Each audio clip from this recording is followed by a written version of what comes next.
me and Ryan have been officially welcomed to the jungle that is Barstool Sports. Our white whale, Sidney Crosby. Shave his head! Shave his head! Shave his head! Ryan Whitney, Paul Bissonette, R.A., Mike Grinelli, Spittin Chiclets.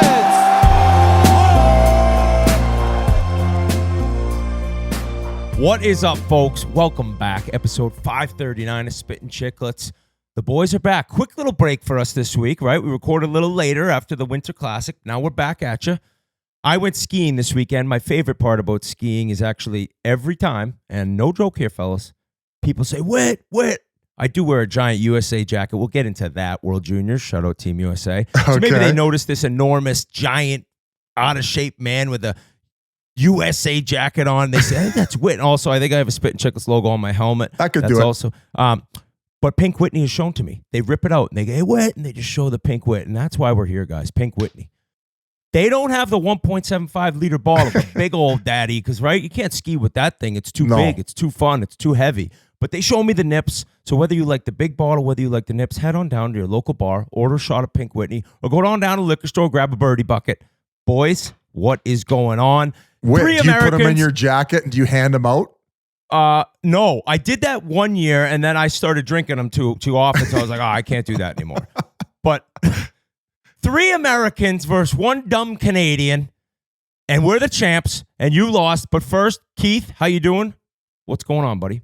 I'm great. Obviously flying a little high after that big W for the Team USA last night. Didn't look good in the first period, Whit. I was a little... Finland owned them at the beginning. Finland are a bunch of dogs. Yeah. They're fighting off the hangover.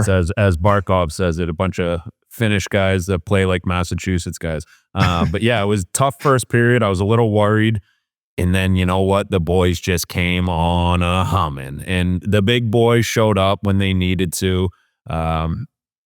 Didn't love Leonard's game all game, but they also drew the the short end of the stick by playing the late game the night before and then have to play the night. So I understand a little tired, but you know what? He showed up. He had his face in the fight all night. Absolutely loved that team. You could just tell that there was no quit in them. Right, Biz? Like, there's no quit. Like, you see the Canadian team, you lose one, you just see the quit a little bit in their game. You did not see it down here south of the border, where you live. Back-to-back ships. You guys win back-to-back goals with Carl, who is now, he won 2 goals at the World Junior and a national title with Denver. So just a crazy rip. You got to imagine an NHL coach going to offer, or NHL team, is going to offer him the bag. We got a lot of problems north of the border, guys. I mean, our fucking no prime minister. Our prime minister resigned after that loss to Latvia, then the Czechs in the quarterfinals. Now, back-to-back years, Canada's lost in the quarterfinals. All I could say about when I was like really dialed into World Juniors and like when I was like potentially eligible, and even for a few of the years following, like the year when Crosby and the Bergerons, they were never losing to the Czech Republic. Like, are you out of your fucking mind in the quarterfinals? What? In the quarters. Canadians were never, ever not into the medal round.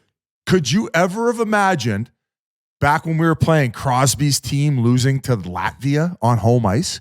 That game would have been 11-0.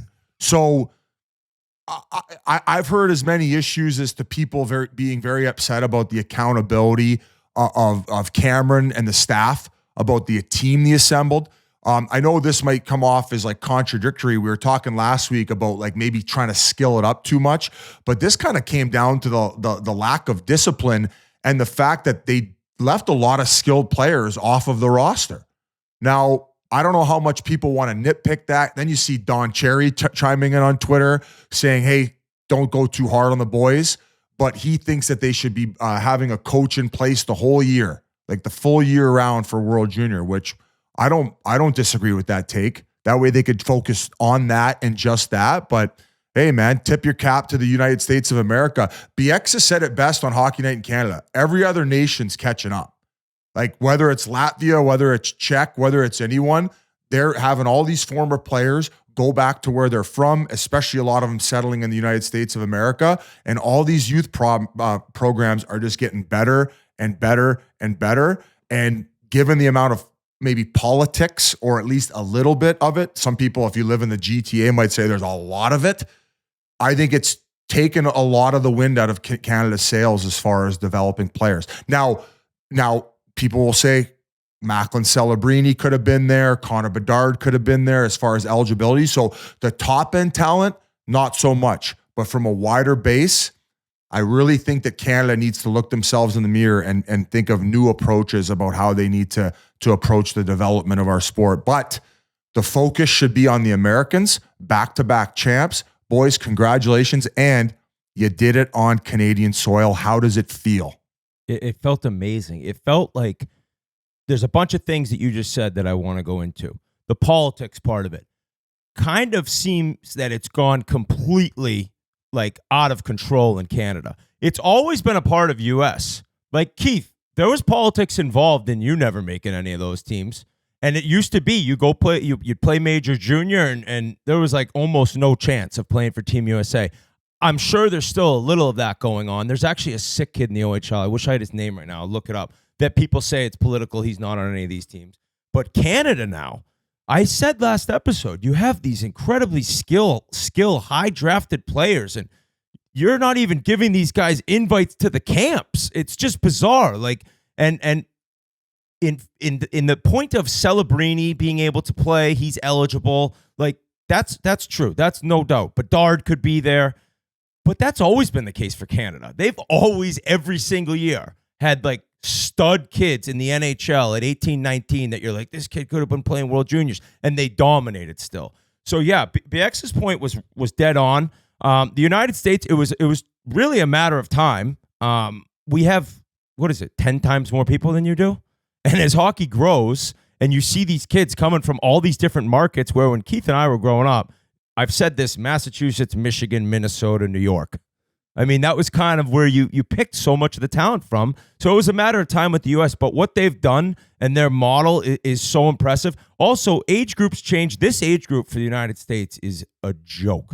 Like, Leonard, he's going to be in Washington's lineup, like probably playing on the third line, maybe the fourth line. I love his approach about not jumping too quick, not sure what the conversation was like with Washington, but playing this year, I mean, I'm seeing highlight clips of him at school, fucking scoring game winners and overtime winners like every other week. Dude, Matt Cater actually, I saw him after the draft, after we interviewed him, and I was like, or maybe it was after it was after last year, I guess. Is he gone? He's like, no, he wants to go back. He wants to win another World Junior gold. He did that. He wants to win a national title. They lost in the national title game last year. They're a wagon again. And what's the rush? And then you hop in and you play. It's like, it's genius to me. Now, I was saying this about Celebrini. I get it. No reason to come back. Look at this guy. Future like superstar if he's not already.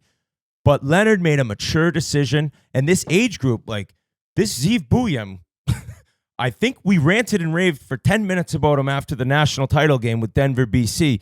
This tournament, that game last night, him and Cole Hutson, they control the game like I haven't seen many young defensemen do. That Buyem is a horse who's playing 30 minutes a night, he went 13th to Minnesota, steal there. That's another kid. Okay, Perreault. I mean, Gabe Perreault, another kid who you thought would go higher. The Rangers got him. Rangers fans got to be fired up. They've done this for 4 years now. Under 17, under 18, World Junior. And it's like a very special age group these 2 years, 2006s and 7s, I believe, that are just dominant over the entire world. So the tournament was incredible. Keith, you said it best. They were never dead. It was 3-1. I was still confident. I don't know why. I think just because you've seen this team win the past 2 years the way they do, it was so fun to see. And as a kid growing up, like World Juniors is nothing like it is in Canada here in the States. You know that, Biz. But when I was 14, 15, you started learning about it. It was on ESPN2 at one time. And the U.S., like, they never had a chance. Like, you'd go there, they'd get into the quarters, they'd lose, or they'd lose in the semis, but rarely were they ever in the mix. And now, growing up and playing USA hockey and, like, always dreaming of being one of the best teams, it's so surreal watching them dominate the entire world. And Four Nations is going to be different because you brought up the top talent, and I'm ranting here, Biz, so I apologize. No, this is good, man. USA hockey deserves a tire pump. It does. You're right. It does. McDavid, McKinnon, Crosby, Makar. Yeah, top end talent. Canada has those guys, but man, with Matthews and the Kachucks and Jack Hughes and Quinn Hughes, it's like we're right there. And it was a matter of time I said that, but it's just an incredible feeling, like seeing this now and seeing how good these younger kids are and seeing teams from Dallas come up and crush teams from Boston or teams from LA just compete like nationally, top rankings. It's just awesome to see and like so proud to have played for USA Hockey. And I think now it's expected. This is when the pressure mounts. This is when you'll see how they approach when you become a power. Can you stay a power? But I think they will. Biz, I had a question for you for Canada's sake. It just seems like the goaltending the last 7 years just hasn't been where it was. Like the last 20 years, you had Brodeur, Luongo. Yeah, there's not enough fucking going on in Quebec.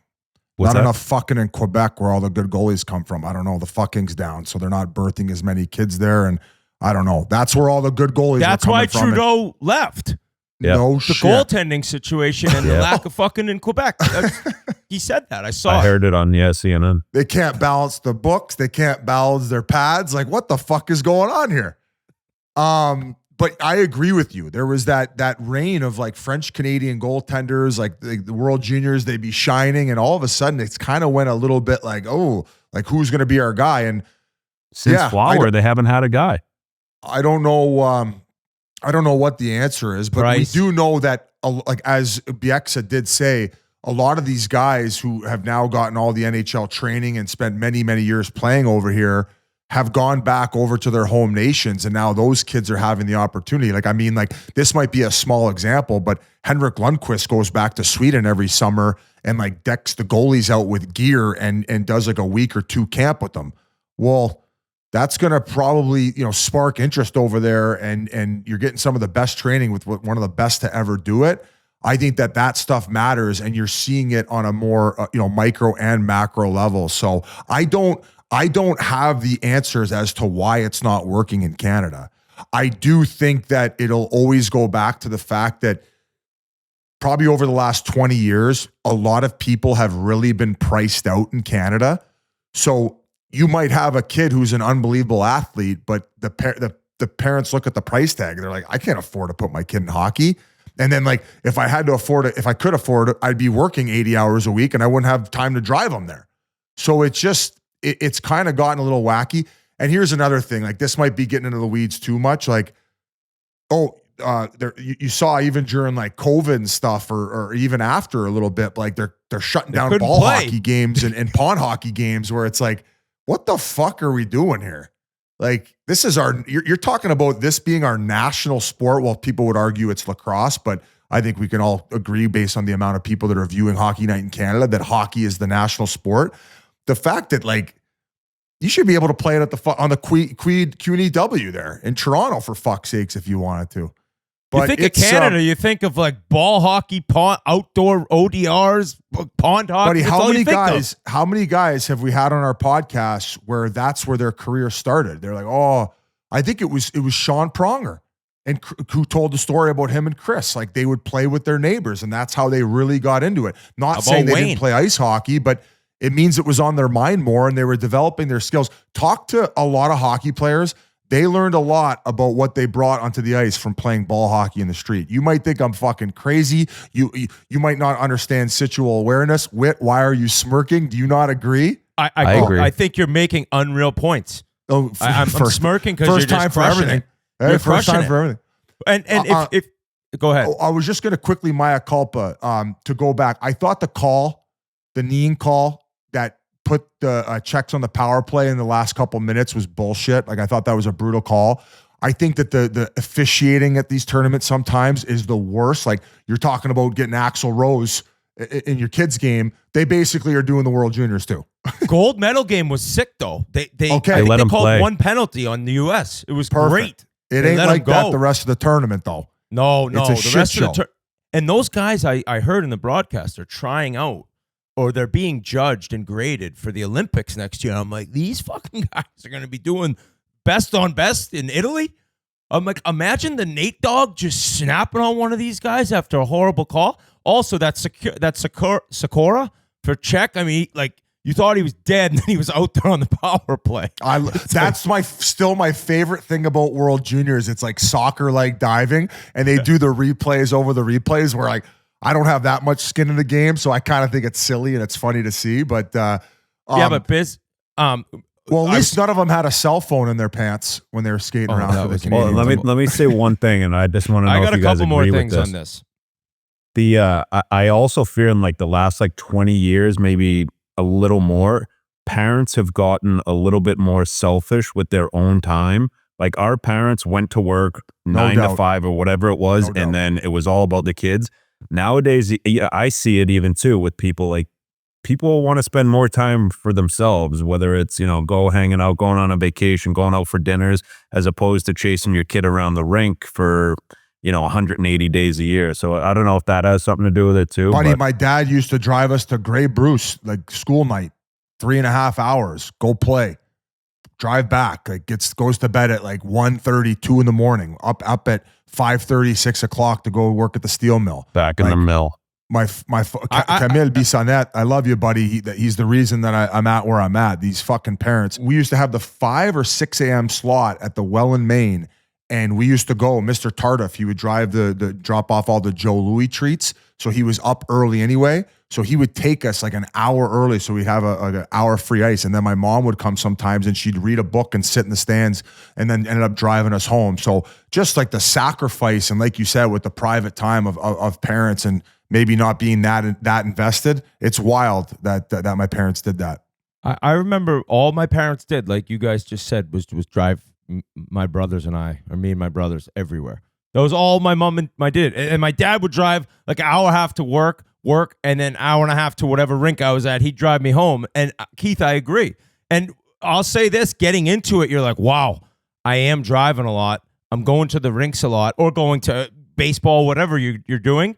And every single time I just like remember or think of like, but this is what you do as a parent. Like this is what my parents did for me. And you're very, very happy and grateful you had the parents you did. And it makes you want to be like them, or even better than them if you can be. So that's a good point with hockey and the sacrifice and all these sports that are specialized. And now it's just all year round, 6 days a week. It's bananas.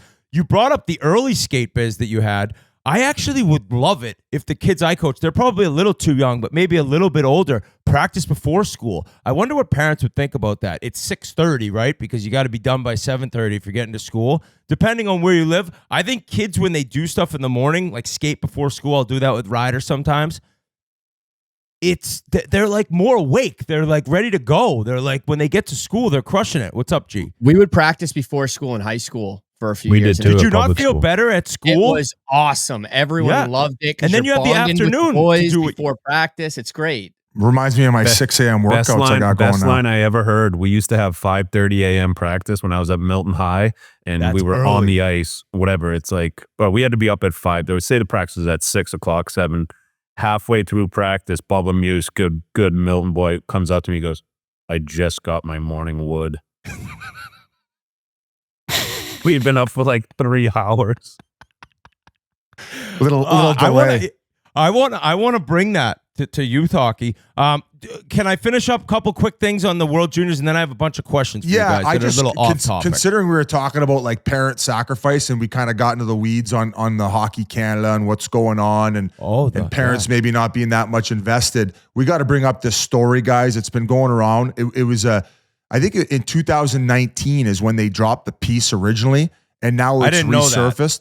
Yeah, that's when they originally dropped it, but it's resurfaced because one of the boys has now played his first NHL game with the Nashville Predators and did so in Vancouver. It's Kim White and her sons Ocean, Orca, Ozzy, and Oasis Weisblatt. And I don't know how many of you have seen this video circulating around about a woman who's deaf and she speaks with sign, and she has these kids, and that was the first, Whit, I'll hand it over to you. That was the first language they ever learned. And she was able to fund their entire careers growing up, even moved to Calgary in order to sacrifice so they could play hockey at a higher level. And 3 of them ended up making the Western Hockey League, and the first one ended up playing in his first National Hockey League game. So stick taps to Kim, and just an incredible fucking story. it's unreal. And I think he's played 2 now because then he played in Calgary, his hometown. Okay. Oh, and they amazing. won both. And it's awesome. And I saw the video and I just was like, oh man, this is unreal. Watched the whole thing, retweeted it. And then people were like, yeah, that was 5 years ago. I'm like, oh, I had no idea. I'm like, Jesus, that's unbelievable. This kid hopped through the WHL in 2 minutes. He's in the show. But just seeing, and you said she funded, I believe she had a ton of help. That was part of the video. Yeah. That she wasn't going to be able to afford it. Earlier on, and then when they Yeah. made the move, I think it got to be too much. Yeah, so G writes here, drafted 31st overall by the San Jose Sharks in the first round of the 2020 draft. Weisblatt spent most of last season with the San Jose Barracuda in the AHL before being loaned to the Predators affiliate Milwaukee. He produced a goal and 5 assists and 6 points in 16 games, and the Preds called him up. And it's pretty cool that you see a story like that when you're talking about the expense and how hard it is to play now and how ridiculously, like, people are outpriced. You can't play hockey. And this woman was able to do this while not even being able to speak. Like, she's teaching her kids. I wonder how easy it is for kids to learn sign language as youngsters, because they say it's so easy to learn a foreign language when you're little. If you're just talking it, like when you begin talking, boom, you got 2 languages. Merle's daughter, she speaks Swedish and English to him nonstop. So maybe sign language, I wonder what it was like. I mean, I think it might have said the piece they picked it up like sooner than a baby would be able to talk. What? Yeah, I want to say in that piece it mentioned something of it. Yeah. Oh, I don't remember. Well, you that, know, but babies do like those little sign languages, you know, like even in like Meet the Fockers where the baby's doing like the sign language if they're hungry or need to go to the bathroom. I don't know what the signs are, but yeah, I would imagine that little kids pick it up Cal quick as just shit. points at his thumper when he shits. He's like, he knows. Change me, bitch. Clean up on aisle 5. Clean up. Bitch, you ain't going golfing today, motherfucker. Explosion. It's up my back. That You ain't backswing golfing. ain't gonna look that crispy. So just an unreal story. So I don't know if you guys have seen that. Check that out. I figured I'd bring that up with, but I'll throw it over back to you about any other World Junior stuff. Okay, yeah, 2 more things from me. Would love your guys' opinions. I tweeted, is Cole Hutson better than Lane? People, Canadiens fans are nuts. They're like, yeah, no chance. You're crazy to even think that. They're way different. And I think like how quick Lane is and all that, and like he's just so nasty, like beating guys one-on-one. It's his first step, his fast twitch. Cole's different, but I think this kid is going to be unreal. And the Caps have him and Leonard. And I think there's way more people. I think you're crazy if you can't even consider that this kid might, in a different way, be just as good, if not better, than Lane. I mean, it's a win-win for the Canadiens and the Capitals, but that kid was sick. I mean, he was so silky. And people say you can't really judge. Like, you can't say, oh, a kid lights up World Juniors, he's going to be an NHL superstar. It's a short tournament. But just seeing the way he plays and just controlling the pace and he had the puck on his stick the whole game, it felt like. So the Caps in a crazy spot there. Keith, did you agree with what I'm saying about him? Yeah, I think he's one of those guys, and like his brother too. They both dominate. You know when they're on the ice. If you're playing against them, you need to know where they are. I haven't seen enough of both of them to say who could be better or who's going to be better, but they're both amazing players, and they're both guys that when they're on the ice, you need to know where they are because they can take over a game. And I think Cole showed what he could do this tournament, and I think that's all you can do when you're that age is dominate the the level that you're at, and he's doing it right, and he's gonna it's like those kids nowadays, like he's gonna get his opportunity to play in the NHL and to play power play minutes, and with John Carlson on the back nine of his career, is he the guy that comes in and he's feeding one timers on the power play up top there. So I think that Washington's in a great spot, especially from what they've done this year with their coaching and developing young guys. But I think they're both going to be studs, and I think you're looking at the next Hughes type brothers here soon. Was he the one that we watched at BU too? Like he was pretty dominant, wasn't he? Yeah. Yes. Okay. Remember So I went and watched it. Remember that hit? Yeah, he took that's on that kind of assist? where you say maybe they're a little bit different. Where I felt like he was a little bit more of an aggressor, a little bit more of like a pit bull, like where he took one hit, absorbed it good, but he was not shy of contact. Let's just put it that way. Like he would in fact embrace it. Who were the other standouts in the tourney It looked like that the defenseman for Detroit. I always draw a blank on his name. They always got the long ones with the hyphen. Sandin Pellikka. He looked like unbelievable. I think he had a hat trick first game. Yeah, he got defenseman of the tournament, and he was sick. He had a shootout goal against Czech in the bronze medal game. I saw it online. It was filthy. I mean, yeah, Detroit's got him. We'll get into Detroit in a little bit, but he dominated. And then the Finnish goalie, what was the nickname he gave himself? Shit, gee, look that up quick. But it was like he was standing on his head. I mean, he made these insane saves in overtime before this Teddy Stiga. I think it was his first shot of the game. First shot of the tournament. It was of the tournament? I think so. I thought it was of the game, or I heard of the game. I thought it was the entire tournament. One shot in the tournament. It's the gold medal winner. So, oh my, yeah, Biz, we can't stop talking about him. Final question about World Juniors. David Carl.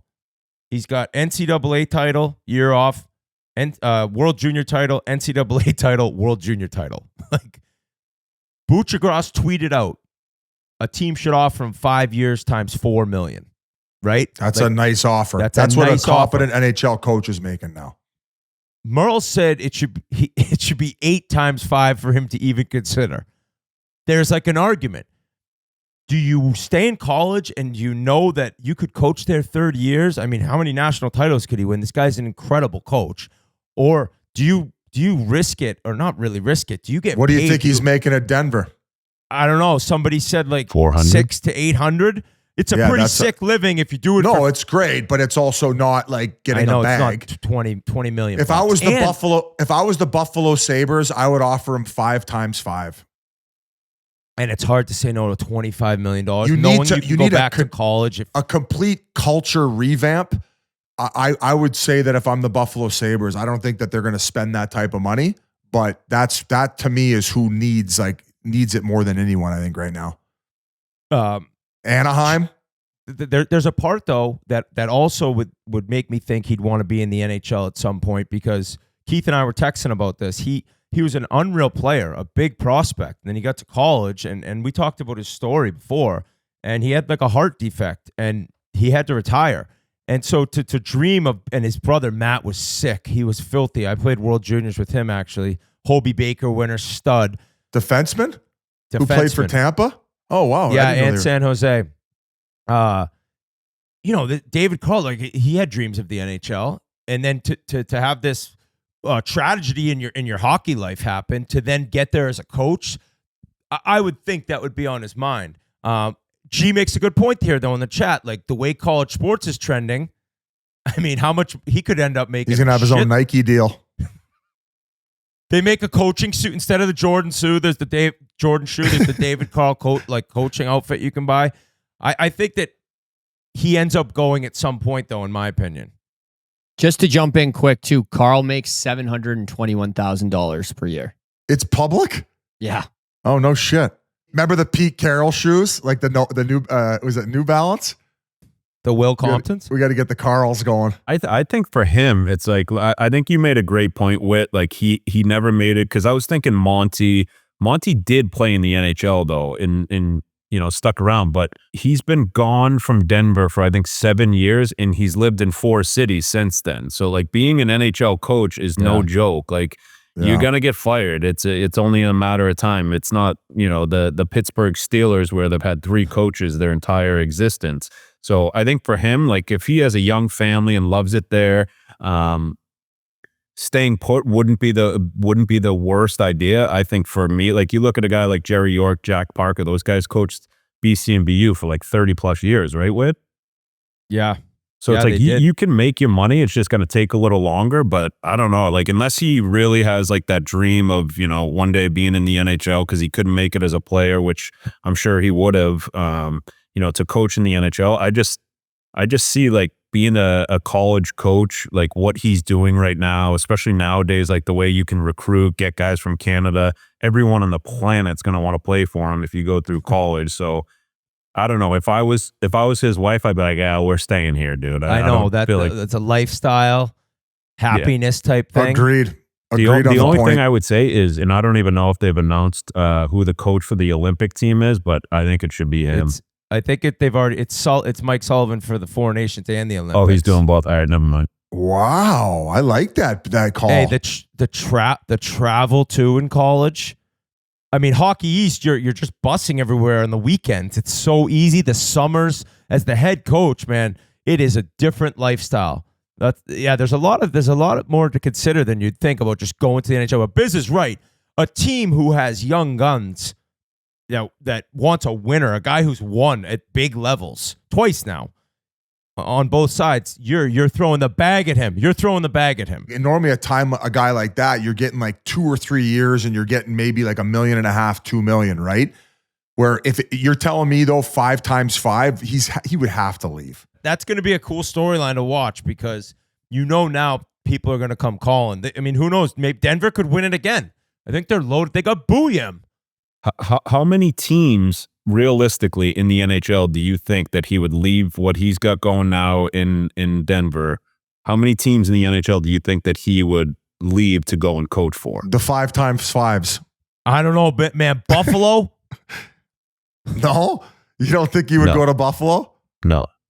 I wouldn't be dying to go to Buffalo as my first head coach if I'm this prodigy coming into the coaching ranks. Oh, let me go flip around the Sabres. Oh, imagine you made you playoffs, want that project?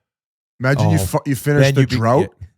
You would just be. They would have chicken wings named after you. Like they'd have you get lifetime Bills tickets. But yeah, no, that's Carl. Well deserved, man. He deserves whatever he gets. Legend. Yep. Pictures of him at Niagara Falls. He's just a legend. All right. Ripley's Believe It or Not. The Lids headquarters. We kind of jumped right into the World Junior breakdown there. So there was a couple questions I kind of had at the beginning before we got into the hockey talk. Well, what were they? You've been working out at 6 a.m.? Like you're getting up that early?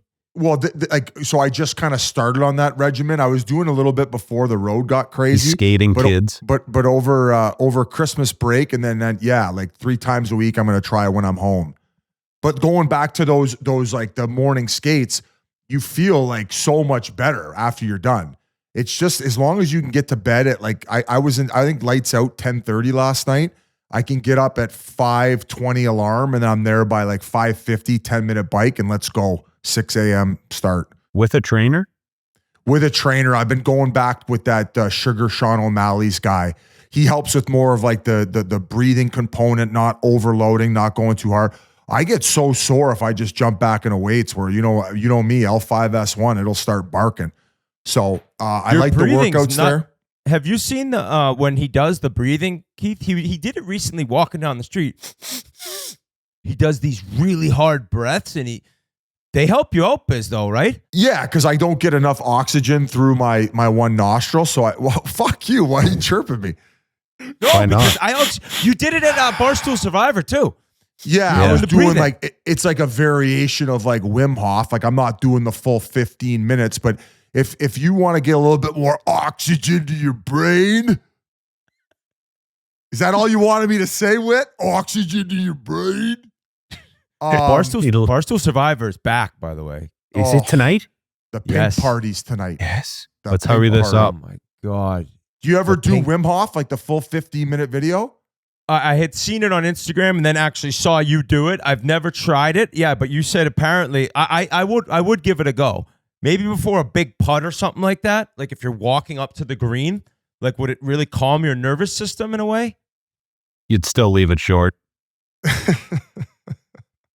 Yeah, you could do box breathing. You should try your different variations and how you line up the ball. Before we get on to the like NHL hockey talk, what's your guys' New Year's resolution?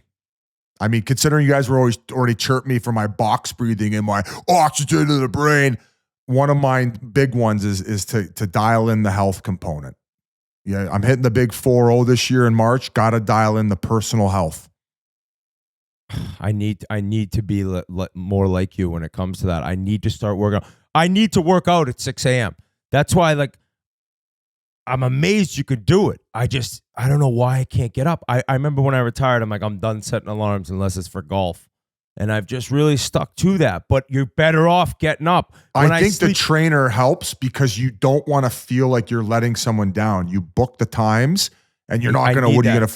You're gonna hit your alarm and cancel? No, you're going to the fucking gym. You're getting the workout done, and that's why you have to lean on a trainer at least to get it going, in my opinion. And if not, if you trainers can get expensive. Sign up for classes. Even if you're a guy like starting out with these like hot yoga classes or anything, like just get the body moving. A lot of people, they get turned off by it because they start up again and they're like sore and everything's just like killing them. And they're like, and then they take a 3-4 day break and next thing you know, it's the new year again. It's like fucking whoopsie daisy. I guess this is back on the resolution list. And my goal is to not get beat up by 6 Irish Travelers. That's That's your resolution? That's my top one. That's one of the top of the list there. So that's why I saw one of them didn't show up to court. That's right. Yeah, William Carroll, Shocker. the one that I got in the left temple. He didn't show up. I am trying to overall improve the health to also dive into this. I'm going to do a film series where it's all combat training. I want to do some with Bugsy Malone. You do it with Avery too? I'm going to go do it with Avery out in LA. The Sugar Sean O'Malley's trainer, my buddy Brandon, he's hooking me up with his striking coach, and I'm going to go into the UFC ring with him, hopefully, and do something. That would be awesome. I would try like a couple boxing trainers. So just kind of try my hands and everything to kind of get back in shape, train in different ways. And also those shirts that we were selling that Portnoy came out with originally, I think that we've raised over $30,000 for the Matt Schott Foundation, for the Leighton Ricardo Foundation, and I think we're going to divvy it up 3 ways where you're not allowed to donate to like the local police department, but some type of affiliation. Maybe it's like wounded officers or fallen off, whatever it may be. So we're going to try to divvy that up. So shout out to all the people that ended up buying those T-shirts and supporting a great cause. So Lindsay Fry, who is a former national USA team player, has helped me out with organize all that too. So thank you to her. Keith, what's yours? Mine, pretty similar to Biz, is just I want to get at least a sweat every day. Like just try to get in. Try not to drink during the weekdays. Other than that, just be more active, be more engaged in my health and getting things better. And I'm gonna start boxing again too, Biz. So if you want to come down here and get your head punched in, I'd love to do that. Oh yeah, are you getting a little training in because the Boston Stranglers and get their ass beat in Boston when we bring the Chiclets Cup there in September, motherfucker? That's the other reason I'm training. I'm gonna be running fucking circles around you, bitch. No, you won't. Or your one shift? Doesn't matter. However, you got to contribute. Hey, how about my buddy texted me earlier? He was like, hey, want to take the wives to dinner on Friday night? I'm like, yeah, sounds good. He was like, all right, I got a reservation at Houston's at 7:30. I said, I'm not going to Houston's till they give Biz a free card where he can eat there whenever he wants for the rest of his life. For life. I don't need that. Biz, but or a meal named after him. It's kind of one or the other. I would accept. It can't just be the Scottsdale one. It has to be at every Houston's on all the menus. Even to get one where you get one a week, like getting a card where you go in there like every night. Imagine I'm just beating the pot where it's like, oh god, this guy again. You know he's coming in another 3 nights. So they've given me a couple free meals, but I usually just tip the amount of what the meal cost. So, Class. That's it. All right, NHL. What do you got, Biz? No, that's it. Everyone's personal health? That's kind of a lame answer from everyone. I know. Well, fuck, that's a good point. Well, a trip to Chicago really makes you question your health and your wellness. So it's one of those things when you get back from a Spittin Chiclets thing, especially my first one, part of the whack pack, you kind of got to really dial in your health. The traveling circus, yeah. It's hard to get back in the groove. All right. Boys, Eastern Conference wild card race. Biz, it's kind of crazy to see, and this is Merle's actually who said this in the chat, that with how bad the Sabres have been and the Rangers in the past 2 months, that they're only right now, what is it? 7 and 8 points out of the second wild card spot. So everyone's alive. You already said that Columbus has impressed you a lot. Their home record's sick. I don't know if you want to talk about them or just where you want to head in this wild card race and how everyone's not dead somehow. Yeah, because I feel like we've talked about Pittsburgh a lot early on and their struggles and how they've revamped ever since making that trade. Detroit, we will dive into them a little bit after they've been 4-1 since the McClellans came in. 4 straight. But I feel like we haven't really given Columbus a lot of love, and like especially with what they went through in the offseason and having to deal with that coming in, losing such an important member to your organization. Like you wondered, like, how would they mentally reset? And Evanson's done such a good job there, and he's typically a pretty structured coach, right? So he's got them playing their fucking dicks off. I don't think they're anywhere near where they are if they don't have Werenski clicking at the rate that he's clicking. I think that most people would probably have him top 5 for sure in Norris voting, if not top 3, based on the minutes that he's playing. He's solid defensively. He's got 12 fucking goals right now. He's leading their team in points. So that's just been a huge boost for them, and also a contract that he had to live up to. Like he got a pretty nice one on the. I think he's making $9 million a year. So to see him playing to what they ended up securing his bag with is awesome to see. That Russian kid, is it Marchenko? How do you say his last name? My guy. You said a few weeks ago, probably the best bargoon in the National Hockey League. He signed a 3-year deal. He's making like just a little bit above $3 million. I mean, look at the production you're getting off of him right now. So he's kind of established himself as a power forward. Going to the other guy, Monahan. I think a lot of people with the injuries that he dealt with in Calgary maybe thought that he would be done. And then he goes over to Montreal and he kind of has that resurgence, and he proved that he has a lot of game left.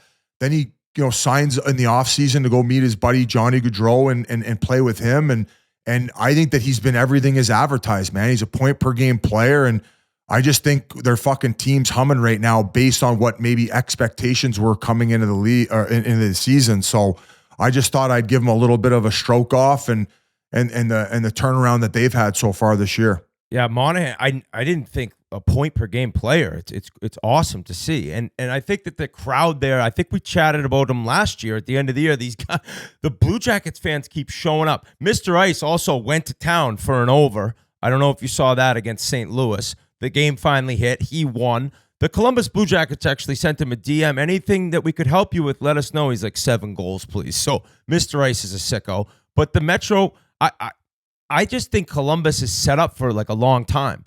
This kid, all right, Voronkov, okay, Biz? He was drafted in 2019, 4th rounder. He's got 26 points, 31 games. You got to see his hockey DB picture. I'll actually take a picture of it. It's so classic Russian. But man, what if this kid pops off? And now you look, all right, Fantilli, I mean, I think that there's definitely he's had more some there. drop off. He's had some drop off, but still like a great young player. I mean, they were able that to trade Kent Johnson kid's pretty nasty too. He got he missed a little bit of time this year too. A great prospect they have. Voronkov. Oh yeah. Right? Just a Ruski that's playing. Smell him from here. Keith, who do you like in the wild card spot, or who are you surprised to see where they're at? Well, I just wanted to touch a little bit on Columbus too with Werenski and Provorov. I think those two lead the league in points together as defensemen. And I had a chance to play with Proby, and I used to call him a one-man breakout. He was legit the best defenseman I've ever seen breaking the puck out. And to play with a guy like Werenski, where I think in Philly, like the offensive, he needed to kind of carry the team. He was playing power play, and I think he's got to Columbus and kind of just been like, all right, let me play with this, Werenski stud, and let me do my thing, break the pucks out, and it's going to be all gravy. So he had an unreal rookie year, didn't he, Provorov? And then it just feels like it didn't really work out there. I know that he's is recluse the right word? He keeps to himself. Very like he's not not exactly the guy going out for beers all the time, but just he I don't even think he drinks at all. But he'd always go for dinners. Good teammate. Always. Okay, so he's a good teammate. Okay. Yeah, I enjoyed him a lot. I thought he was funny.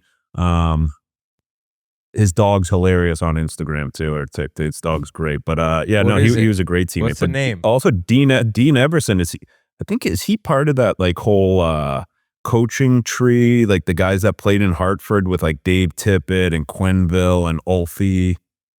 Like those guys, I don't know what they were doing in Hartford back in the day, but just turning out coaches left and right. So he's obviously came in there and got his message across, and the guys have bought in because you look at them in the beginning of the year, you'd think they were going to be a bottom of the barrel team, but I think what their management has done and the coaching staff bringing him in has been amazing to see. Like you said, especially with what happened this summer.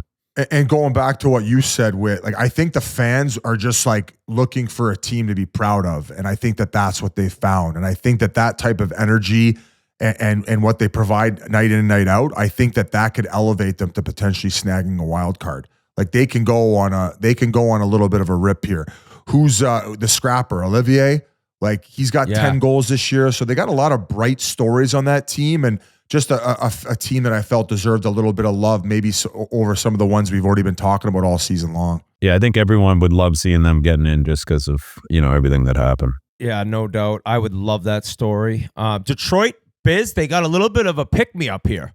They're kind of buzzing right now. Yeah, last 4 games. They're buzzing. But here's my issue. It's always the same guys. It's always Larkin. It's always DeBrincat. It's always Raymond. It's always Seider. It's always those 4 guys. So how sustainable is that? They're not getting any secondary type scoring. They did in one of those 4 games, one of the 4-game win streak games.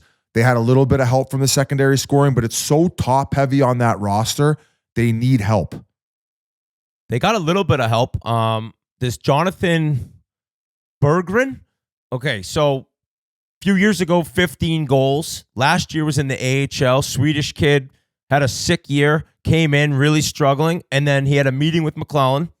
So there's obviously like offensive talent there, and he's like, you just got to play free, and you got to open up a little bit. And McLellan was talking about, I started saying play, like I don't think he was talking directly about when he was yelling at the team, play hockey, but in meeting with Berggren, you need to play free. Now, a new coach comes in, and you'd think, I actually can't play free. Like I just don't want to make a mistake for this new guy, right? If this is his first impression of me.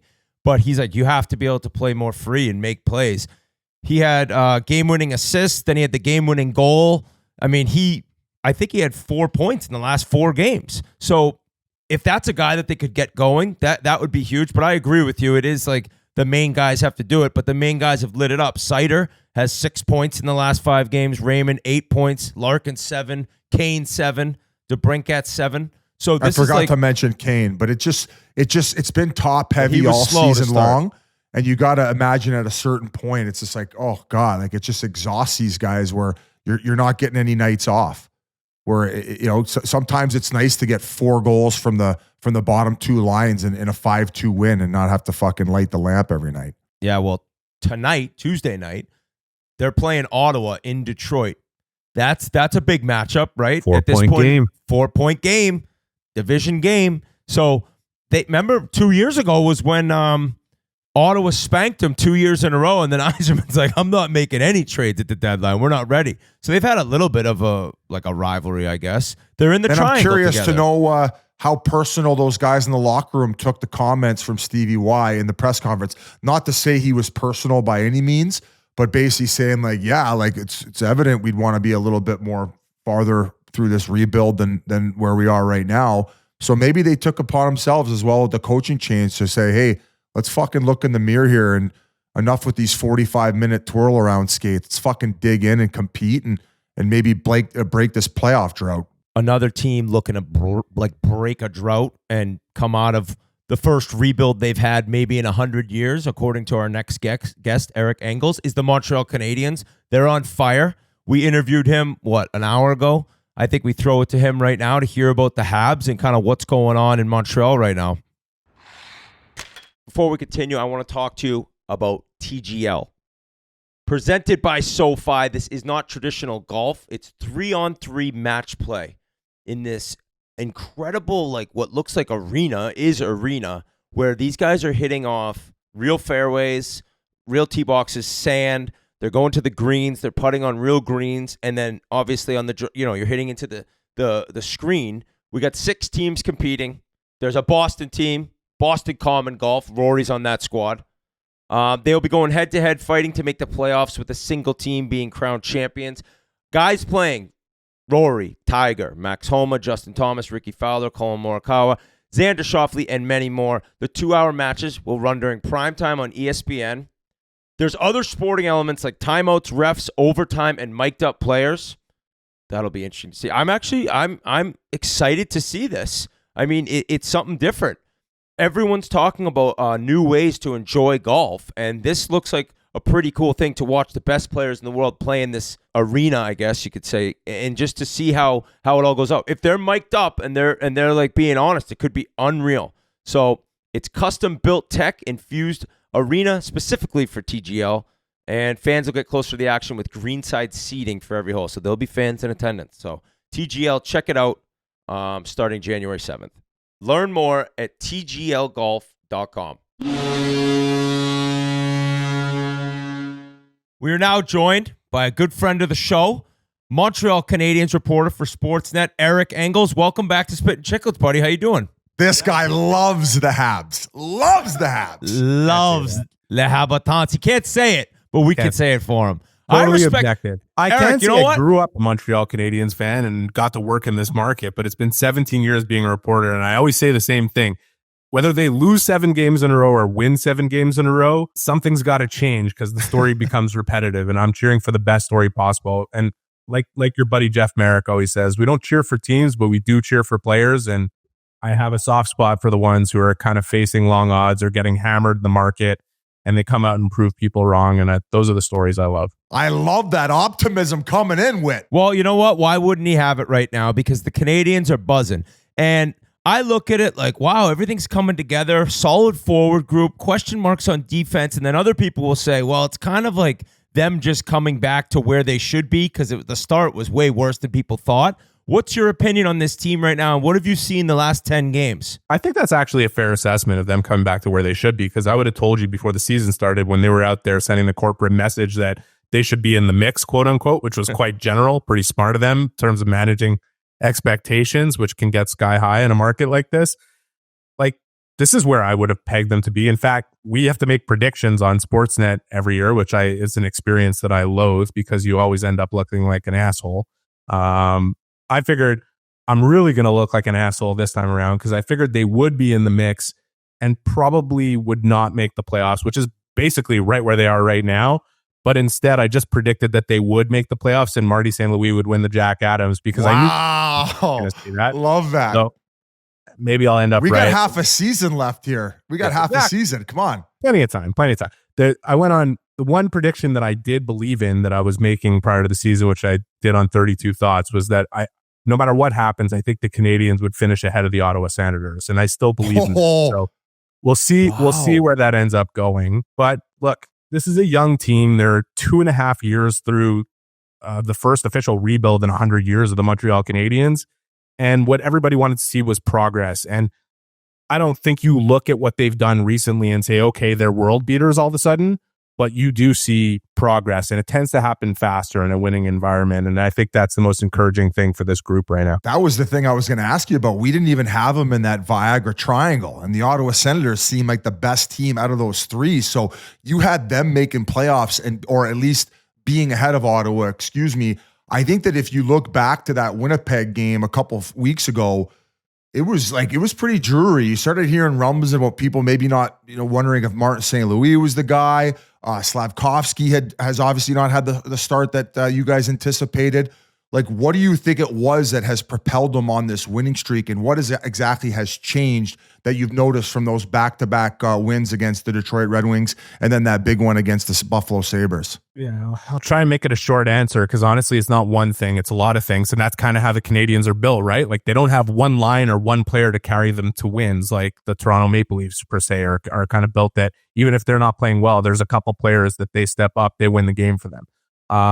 The Canadians need everybody on board. They need everybody going. I think one of the clinching factors in them winning 10 of their last 15, so it's not such a small sample, is you get Patrick Laine back. And obviously he came in, he's firing in power play goals at a ridiculous clip. He had 8, I think, in his first 10 games or something like that. And you could just see the power play catches fire. You get an extra goal per game. You get a better chance of winning. Great.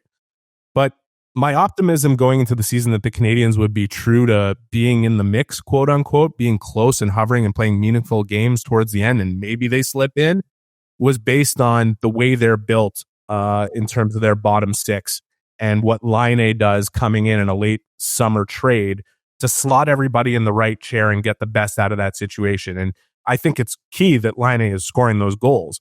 But just him coming back and being in the lineup put that bottom six in action, where now other teams have to focus on the Suzuki, Caulfield, Slavkovsky combination. They got Kirby Dach, who's starting to pick up his game playing with Alex Newhook and Patrick Laine. And whether they're up to par of where they should be or not, the other team has to pay attention to them. And the Canadiens are paying too much money for guys like Josh Anderson and Brendan Gallagher and Yoel Armia and Christian Dvorak to be bottom six forwards. But they can afford to pay them that based on how their salary structure is. It's not hurting them in any way. And this was meant to be the strength of their team where they could roll 4 lines. And they managed to do that. The last thing I would say about this and why they've kind of found what they wanted to have from the start is maybe they needed to lose games the way they did at the beginning of the season. Like, lessons tend to sink in a lot harder and a lot firmer than, when you go through those experiences and they're so negative and you're in a place like Montreal where you just don't want that to continue, and you start to buy into the program where if you're going to feed other teams and give them opportunities and try and open it up, teams like they just played on this last road trip, which was incredible, you're going to get slaughtered, and it's not going to be pretty. And the fact that it happened right at the start of the season exacerbated the reaction to what was going on. If I would have told you at the beginning of the year, the Canadiens are going to have some stretches where they go 4-7-1, you'd have been like, yeah, it makes sense. Second youngest league. The fact that they did it right at the start of the year, that turned the atmosphere quite negative around them. So it's a big change.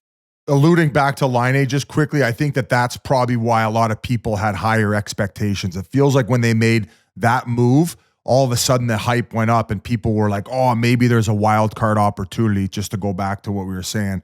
What do you got? There's a bunch of different ways to look at this team right now. I sense to look at St. Louis. Like, it's this guy came from coaching younger kids, a legend Hall of Fame player, and now he's had to deal with adversity, right? Like, he, as a coach, it's difficult when you have this team that's rebuilding, but you're new as a head coach in the NHL. How do you think he's approached the slumps? Like, has he been able to stay positive with guys? Has he had times when he's kind of flipped out on guys? Because it's different when you get in there and there's all this mojo and everyone's excited you're the head coach until reality sets in and the team wasn't playing well at all. How did he approach that? It's a great question. And honestly, this season was a big growth opportunity for the Canadiens. Like I said, coming into year 3 of their rebuild, it was a bigger growth opportunity for Marty St. Louis, who has had to be the guy encouraging everybody over the last 2 years of all these players knew it was going to be, a lot of losing and getting them to play as hard as they did. Every night is hard. They were in the most 1-goal games in the league last season. Like, that doesn't happen in places where you're going to be losing. Like, that's a very challenging thing to coax out of players, especially veteran ones, and the commitment they've gotten from those guys. And I think St. Louis was the driving force of that. Now you go into this year where the expectations raise a little bit, where Laine does come in the summer trade, and all of a sudden you have a better balance and more depth, and you're supposed to be taking steps in progress. And he's got to kind of flip the switch where he's got to hold guys accountable. And now it's not just development. The results tend to matter. And so I think that's a really hard transition. You think of any assistant coach in the NHL that turns head coach in the middle of a season. That's a really tough transition. They go from being good cop to having to play bad cop a lot more often. And you've already built these relationships. How genuine are you going to come across to those players where you've been patting them on the back and now all of a sudden you have to kick them in the ass? Now, it's been a transition for St. Louis. He's had to do that gradually as this thing went the way it did at the beginning of the season, and to kick it into gear to come into December and do what they've done recently. And I think this guy, look, he's brilliant. I mean, he's hockey's Aristotle. Oh, look at that quote. Clip it, G. As a reporter, it's a blast covering It's him. fun talking to him. But as a player, like, you guys have been around different types of coaches. You've dealt with Michel Therrien, you've dealt with whoever you've had.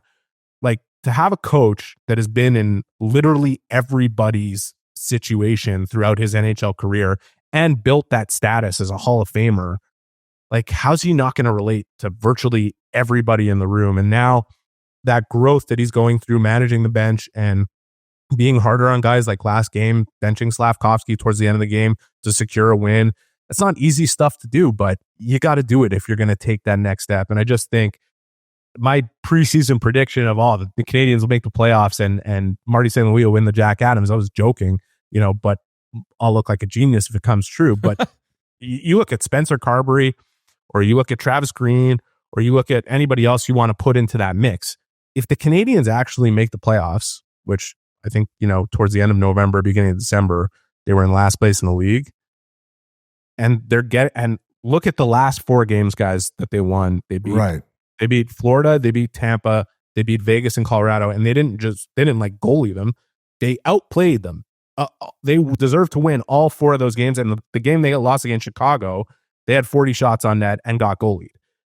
If all that happens and they make the playoffs, who's going to be a better candidate for the Jack Adams than Marty St. Louis? That's my Carberry. I would probably have Carberry ahead of him just based on the full season. Like, I don't think anybody expected what the Caps are doing, but with the roster, still an unreal feat. Would you have McClellan as GM of the year? The GM of the year is like a bizarre award, actually. That's a totally different discussion, because is it actually like the best team of the year, or is it the guy who set up his team for success in the future the best? You can look at that award like all these different ways. I think it's the guy who sets up his team the best, that does the best work in the summer, and also the best work throughout the season. That's why it's voted on in the second round of the playoffs. But if I'm not taking anything away from Spencer Carberry, I think we can all agree the guy what he's done with Washington has been incredible. I'm just saying, if you were to put the onus on what Brian McClellan has done in the front office and bringing in the size and speed to complement what they already had there and kind of revive in Washington what none of us believed they still had, maybe it takes a little shine off Carberry. He's going to have this every year. There's always good candidates up for that award, right? Like, it's going to be a British debate.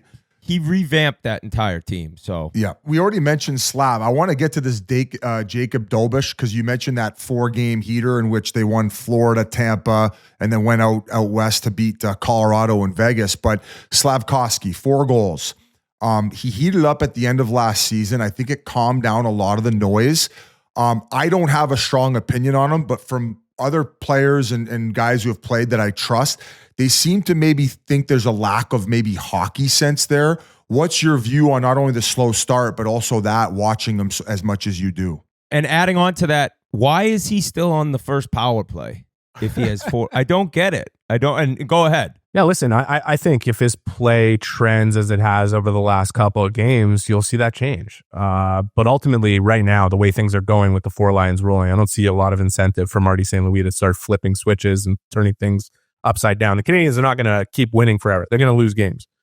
They've built a template where they can keep themselves in games, and that's a big improvement from what they looked like at the beginning of the season.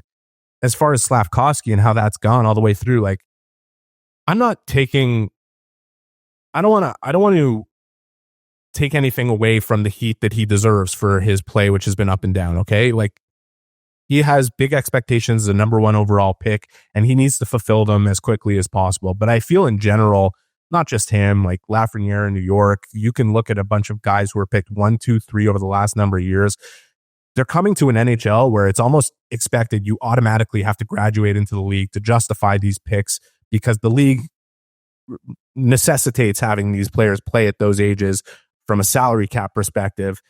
And, none of them have ever struggled before in their careers. Like, at any point, Juraj Slavkovsky coming into the NHL with his size and the way he played never had to worry about keeping his head up before he got to the NHL. So the transition from year 1, which was limited to 39 games, like, this kid has 100 and something games under his belt in 3 years of playing. So he played half a season the first year. The second year, a really rough start, and then kind of explodes in the second half with Caulfield and Suzuki. And this year, he's learning a regular lesson that most 20-year-olds learn in this league, that, like, it takes time to find the consistency. He's been great some nights. He's been bad some nights. And I think he's a guy who really holds himself to a high standard, and it's difficult for him to understand. But I think back to, like, one of your oldest shows, guys, where Nathan McKinnon was on with you, where he was talking about how long it took him to realize that, okay, I'm working really hard, but there's a whole other level to get through. You look at his first 4 seasons, he followed up 63 points that first year with there was a lockout abridged year in there, and then he had 52 and 53 respectively before hitting 97. Everybody needs to take a breath when it comes to a guy like Yuri Slafkovsky, because he's on pace for 47 points this year. It's not exactly like he's horrible. He should score more goals, no question about it. He should do the things that lead to him being a better player, which is moving your feet so that you could take advantage of the size you have, because he's a monster. But I just think he's going through the normal type of growing pains. It's just a place like Montreal. All right, more positive. We got to be more positive with. I was going to go positive, but I did want to ask that question anyways, Biz. So I'm glad you did.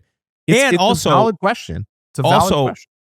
If and I know this is like a reach a little bit, but if this Demidov and I think he's going to be incredible, if he's as nasty as everyone's saying and what he's doing in the KHL, and he comes over, then it's like, all right, maybe we have our dominant player here. And it's like, what was Demidov picked? 5th. So, all right, well, maybe the dominant player was the 5th pick, and the first pick, he's not a first overall superstar, but he ends up being a really, really good second liner on a solid team. So it all works out if the prospects hit, and Demidov seems like it's going to be outstanding. But on the positive notes, Jake Evans never had 30 points in his life.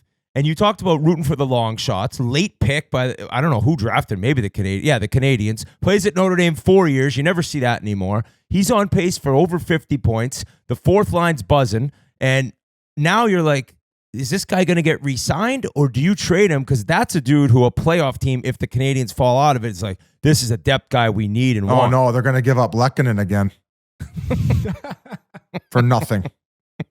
Yeah, in the end, Lehkonen ended up being Alex Carrier. But it wasn't what it was supposed to be with Justin Barron. Look, Jake Evans. Good guy to talk to? Good guy in the room? He's great. I like. Did you just get goosebumps saying that name again? I like to bust his too. So I don't want to blow up his ego too much, but he's having a phenomenal year. And I asked him, I said, how long does it take before you really find your best self in this league, playing the role you played, kind of 4th, 3rd line guy, center, reliable, defensive, 200 feet, chipping a goal here and there, penalty killing. He's the leading penalty killing forward in the league. And he told me it really only sunk in last year, with 300 plus games under his belt. So why am I bringing this up? Because the Canadiens are headed to a place where they're hoping to become perennial contenders. I don't know if that starts in a year from now or 2 years. I think with Demidov coming, you look at the highlights of this guy, there's no question what he's going to be when he arrives. He's immediately going to be an impact player. But I just think you look at a guy like Evans and you say, okay, maybe we trade him this year for a 1st round pick. And we have Owen Beck coming up through the ranks. And he's a kid that he's going to project to be a perfect middle 6, bottom 6, bottom 2 line, do exactly what Evans does. The thing is, as you're trying to be a contending team, you don't trust a 22, 23-year-old player to do that job. Like it's not how it works. It takes 3-4 years in the league to really nail down that role. And then the big question for Montreal becomes is if they believe in that philosophy and they're looking at keeping Evans, who might be pricing himself out with how well he's played and then the fact that he's shooting at a ridiculous clip, which I think everybody can keep realistic. Great timing for him too with that UFA year. Market value for sure. But I think the Canadiens, the main evaluation will be who can we look at that's on the market that potentially replaces Evans. He won't necessarily play as well as Evans, but what will it cost us? Will it be within our range that we could pay for that role while we build Owen Beck up to be that type of player? But guys, they're going to lose Christian Dvorak next year. Like I'd be very surprised if he's back here. I don't know if he goes before the deadline. We'll see where the Canadiens are at in the standings, but you lose one center. You have some questions with Kirby Dach, who's found his game, but still has something to prove as he moves along here. And he's coming back through a ridiculous injury situation. As you guys know, you talk to him. Like, I just think Evans's value is higher to the Canadiens than what it is in going to shop him out on the market. And I think if you trade a player like that, you're looking on how you're going to replace him and you don't have an internal solution and you don't necessarily have an external one. And that's good for Evans in terms of what he's going to do with the negotiation here. I think it's also good for the Canadiens if they can get him locked in and convince him, hey, this is your best place to be. This is where you're going to have the best opportunity. You're born and raised in this town as a hockey player. and you're going to be a part of us moving forward into that next phase, which is going to be a lot of fun. And I have to think there's a marriage to happen here between these two parties. But look, if he prices himself out and they can't come to terms before March and they're not sitting in a playoff spot at that point, it's a different discussion. Divorce. Not marriage, divorce. The opposite. Some team's going to come calling. All right. Also staying positive. I was going to say we've left them blue-balled long enough. I think we got to talk about Goal Caulfield. No? The snub I wasn't on going Four there Nations. yet. I wasn't going there we yet. can't leave the Canadiens fans blue-balled this long. Goal Caulfield, 21 goals, no Four Nations, snubbed, but having an incredible year for you guys. Probably your best forward. Yeah, definitely. Well, I don't know if he's Montreal's best forward. I mean, he plays with Nick Suzuki, and that guy, if you see what he does, he's another shiny toy at both ends of the ice. I'll say this about Caulfield. I think that was the toughest call for Billy Guerin to make, except he looks up and down his lineup and sees Matthews and Gensel, and Gensel's on that team, right? I'm not missing. Oh, yeah. Okay. And Kyle Connor's got 22 goals, and he may have looked at it, especially in the early going of the season with the way Caulfield was playing. He was scoring a lot of goals, but from 200-foot perspective, not playing as well as he did last year. But man, over the last couple months, like this kid's game, I think there's a lot of fans outside of Montreal who watch him and just see the goals. Like he is so much more than that. He has really become an impressive player, and he's probably one of the biggest successes of Marty St. Louis as a coach, because he has convinced Cole to buy. I don't know how hard he had to sell him, but he convinced him to sacrifice some of those goals last year to work on the other stuff, and it's really paying off right now. I mean, you just see how determined he is as a smaller guy to win pucks back, to extend offensive zone pressure. The playmaking ability's got nearly as many assists as he does goals. He's leading the NHL, or I should say he's co-leading it as we're recording this before the Vancouver game, with Jack Roslovich for the most 5-on-5 goals in the league. This guy's a hell of a player, and if somebody goes down to injury, I got to think he's the first call for Billy Guerin for USA. And if he doesn't play at the Four Nations, which he's not scheduled to right now, I think he's gonna get a look for the Olympics. And I would say the same for Suzuki. He's not going for Canada, but I think he'll get a look for the Olympics. So my understanding is he didn't call them back last year for World Championships, and they were like poopy pants about that. And then apparently they didn't give him a call to even let him know he didn't make the team for Four Nations. Is that true? I don't know. I definitely know you that. Don't know that. Worlds, I don't How know. do I know that? I'm not the insider. but I know that not going to the Worlds was definitely a factor in the decision to not include him on the team. I will say this about Nick. You guys think of all the Iron Men in the NHL. Like, he has never missed an NHL game. Is there a single one of them? I didn't know that. Like, is there a single one of them that plays through all those games unscathed? Like, I would imagine he's pretty banged up season after season. I'm not making excuses. I don't know he got engaged last summer. I don't know what he had planned during the summer that it just didn't work out, that he didn't He got roped into wedding planning. Yeah.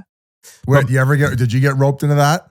No. God, no. I said absolutely no chance. Then we did a surprise wedding. We told everyone it was a engagement party. Boom, we got married. Nice. I like that. I like that. That's a lot less fighting. A lot Little less sneak arguing. attack. Yeah. Well, I would have said yes to everything, but then I would have been like, shit, I got to work 50 more years on Chiclets.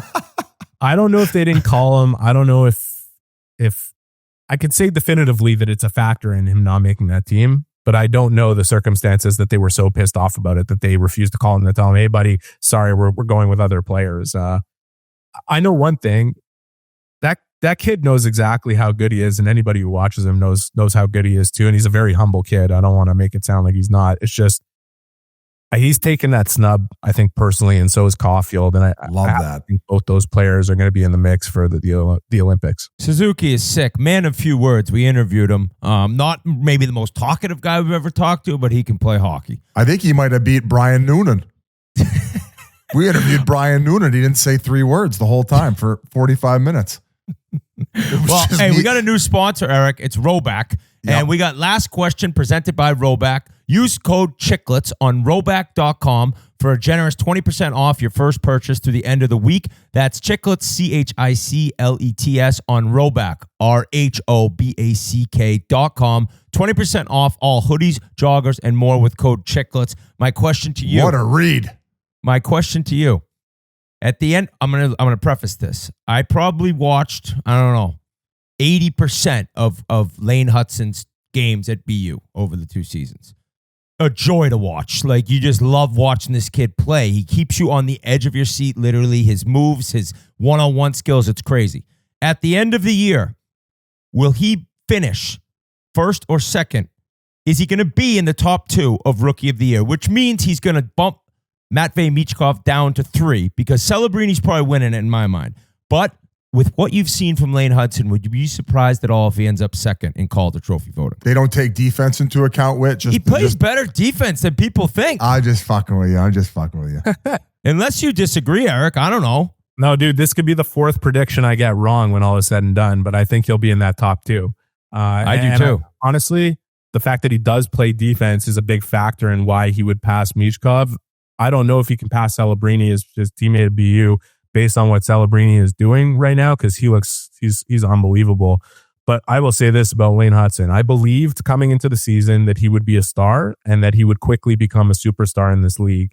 And nothing I've seen so far has dissuaded me from that. And anybody who thinks he can't play defense should start watching some of his games. Wow. Okay. All right. Here we go. He is elite at angling. He is elite at angling guys off the puck. He is really good with his stick.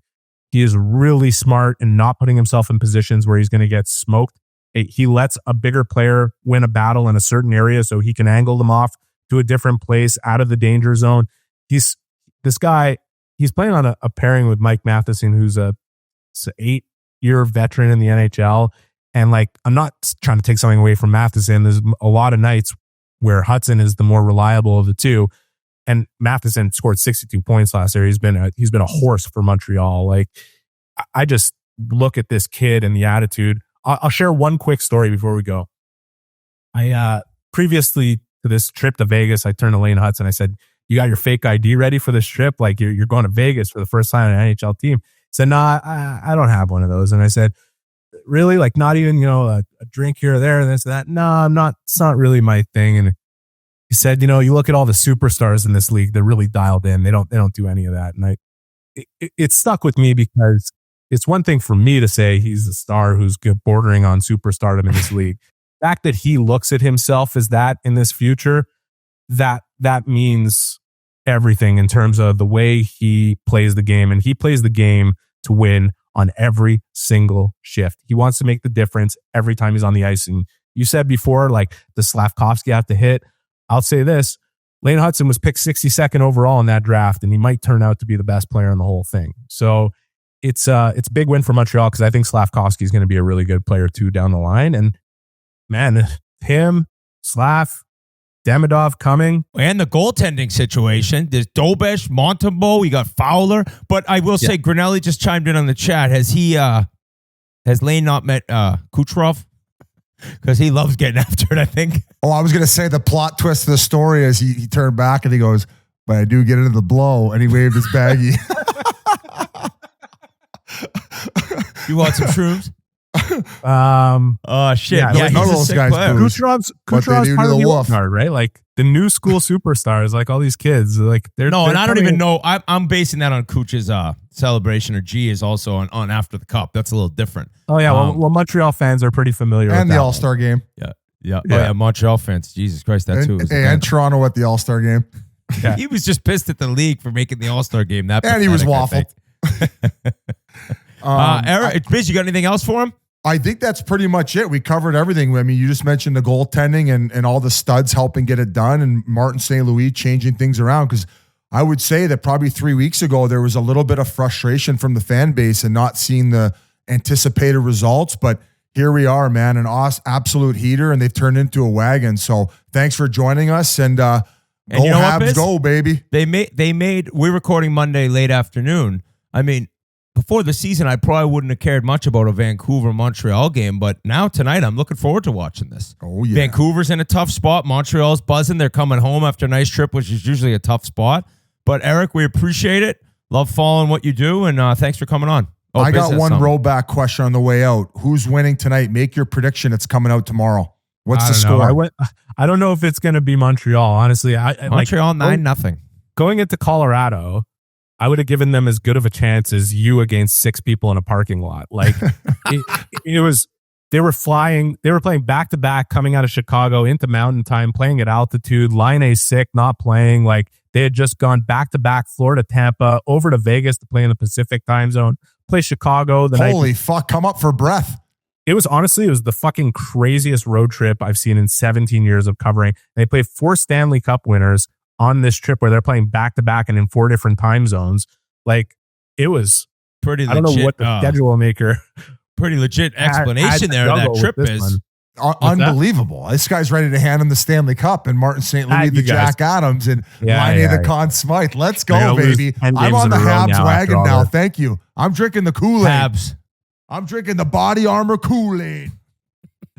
All right, Eric. Have a great one, man. See ya. Before we continue, I want to talk about DraftKings. NFL playoffs are here. Wild card weekend. Get in right now on the DraftKings Action Sportsbook, an official sports betting partner of the NFL. Scoring touchdowns is key to winning in the NFL playoffs, and the key to you scoring big is betting on them at DraftKings, the number one place to bet touchdowns. You ready to take your first bet? Try betting on something simple, like a player to score 6. Go to the DraftKings Sportsbook app and make your pick. Here's another reason to watch your favorite players crush it in the playoffs. New customers that bet $5 to get $200 in bonus bets instantly. So you could score big right now during the NFL playoffs with DraftKings Sportsbook. Download the DraftKings Sportsbook app and use code Chiclets. That's code Chiclets for new customers to get $200 in bonus bets instantly when you bet just $5. Only on the DraftKings Sportsbook. The crown is yours. Thank you very much to Eric Engels, the state of the Canadiens. I think some serious excitement's going to be going on there. I mean, he was just talking about Demidov after we recorded with him, saying that he's got sources or guys who work for other NHL teams saying you have no clue what's coming. I'm drinking the Kool-Aid. I would at least, can we bump them in the Viagra Triangle and kick Buffalo out of the Viagra Triangle? Can we at least? Agreed. So there's a new Viagra Triangle now. Okay. Post it right now, G. All right. We got the Montreal Canadiens replacing the shitbag Buffalo Sabres. No longer is the future bright in Buffalo. If you're out of the triangle, that's bad news. Enough's enough. The Montreal Canadiens, you're on deck. I had one quick question for you, Whit. We didn't really dive into that ski trip other than you getting the Pink Whitney shoutouts. Any craziness with Squanto? Like any craziness with the family during this ski trip? I can't imagine it ran that smoothly. I mean, every time. I mean, you can't even go a regular night in your household without something going crazy. On that end, it did run pretty smooth. I mean, Cal doesn't really sleep. So, you know, he's waking up at like 3 a.m, crying for like an hour, and then he's up at 6. So, yeah, you're not really sleeping. But Wyatt was in ski school. He was bombing down at the end. He was just ripping down the bunny slopes. So he crushed that. Ryder was up on the slopes. He loved it. He was doing good. He had a little bit more turning necessary. I'm like, dude, you go straight down the mountain, you're done. I'm like, you got to just get the pizza turn going. What? What do you have? Well, you just said your Cal wakes up at 6 a.m., 3 and 6? Or like 1, and then he's always up at 6 or 5:30, so but there's always another wake up. Why not just do your workout with him when he's like kind of crying a little bit, like almost like hold on him? You see those videos of like parents using their kids as kettlebells? Clearly he's never had a kid. You know, you're just like swinging the kid around, doing some shoulder activation, hold them up, do some front squats. Put him on your back, do some back squats. Hold him by his head. Yeah, just like just shake him around as you're just doing a jump squat. No. There's videos of mothers out there who do I agree. I totally agree. I've seen those kettlebell workouts with their kids. And what you're saying is kind of what I'm asking myself or telling myself, like, you got to start getting up and getting up early, up with the men, right? See the sunrise. I actually was up very early this morning. Beautiful pink sky. But buddy, the skiing is something else, man. I drove up.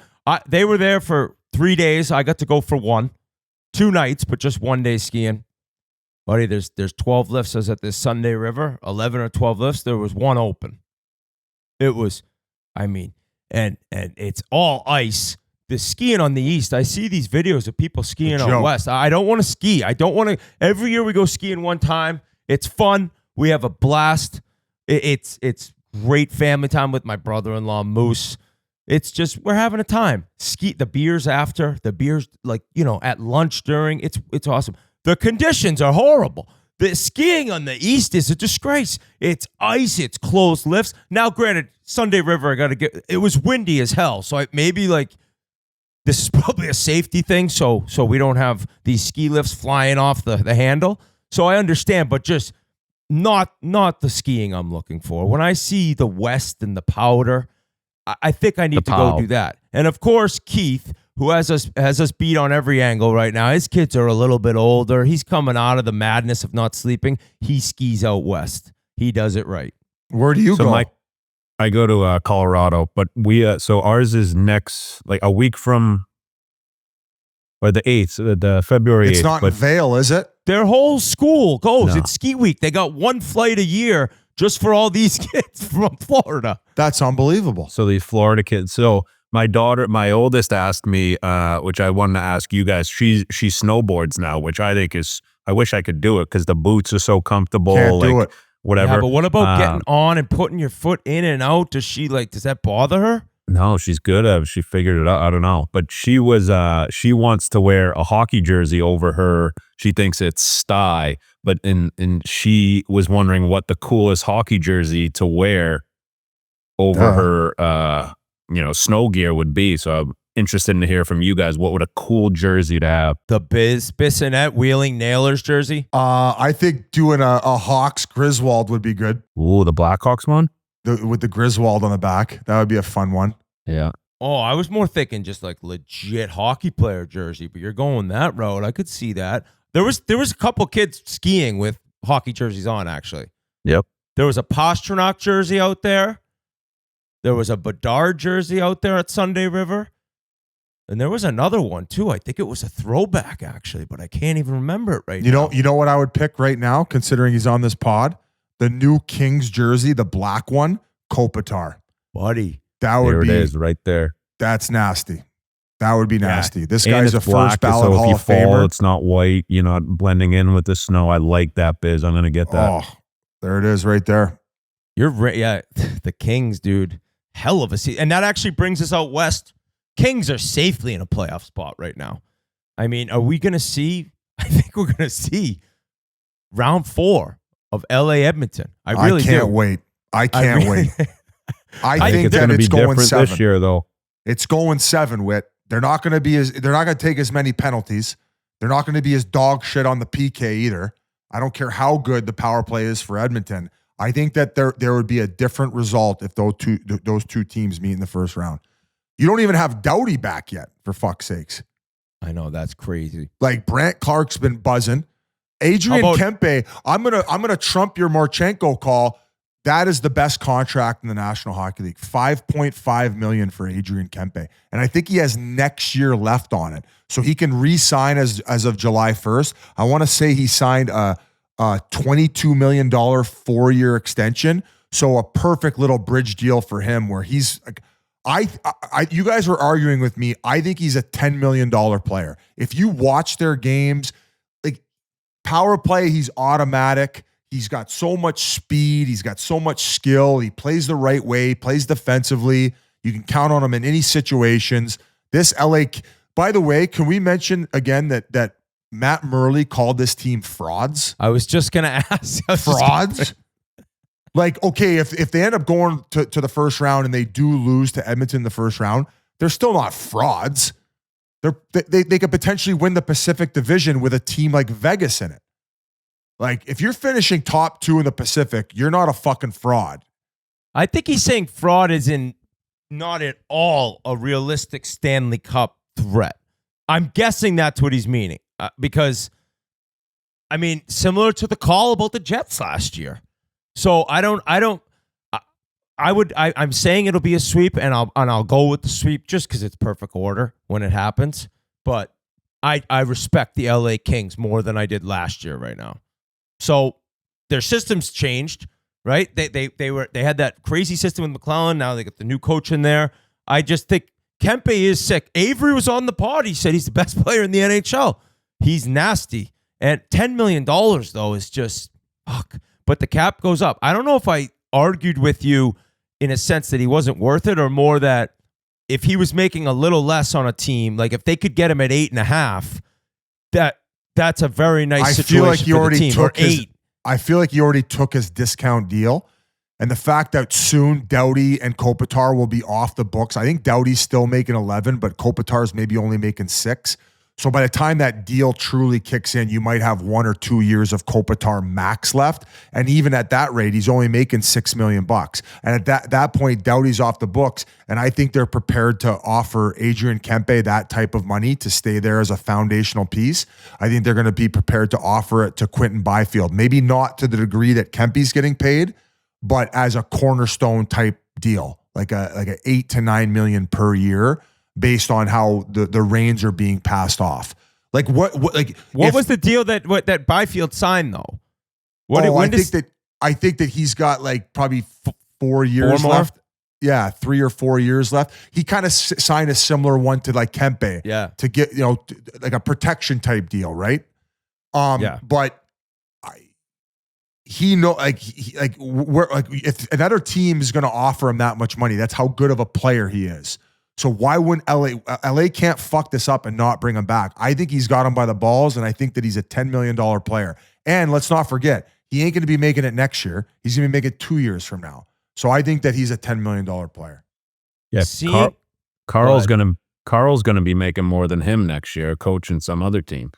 But I think Kempe, I think you're gonna see him at Four Nations this year, and I think him and Kyle Connor are gonna be my 2 guys that are, because if you're on the East Coast, you don't see too much of the West. I think those 2 guys are gonna be, household names where people are like, oh my God, these guys are legitimately insane.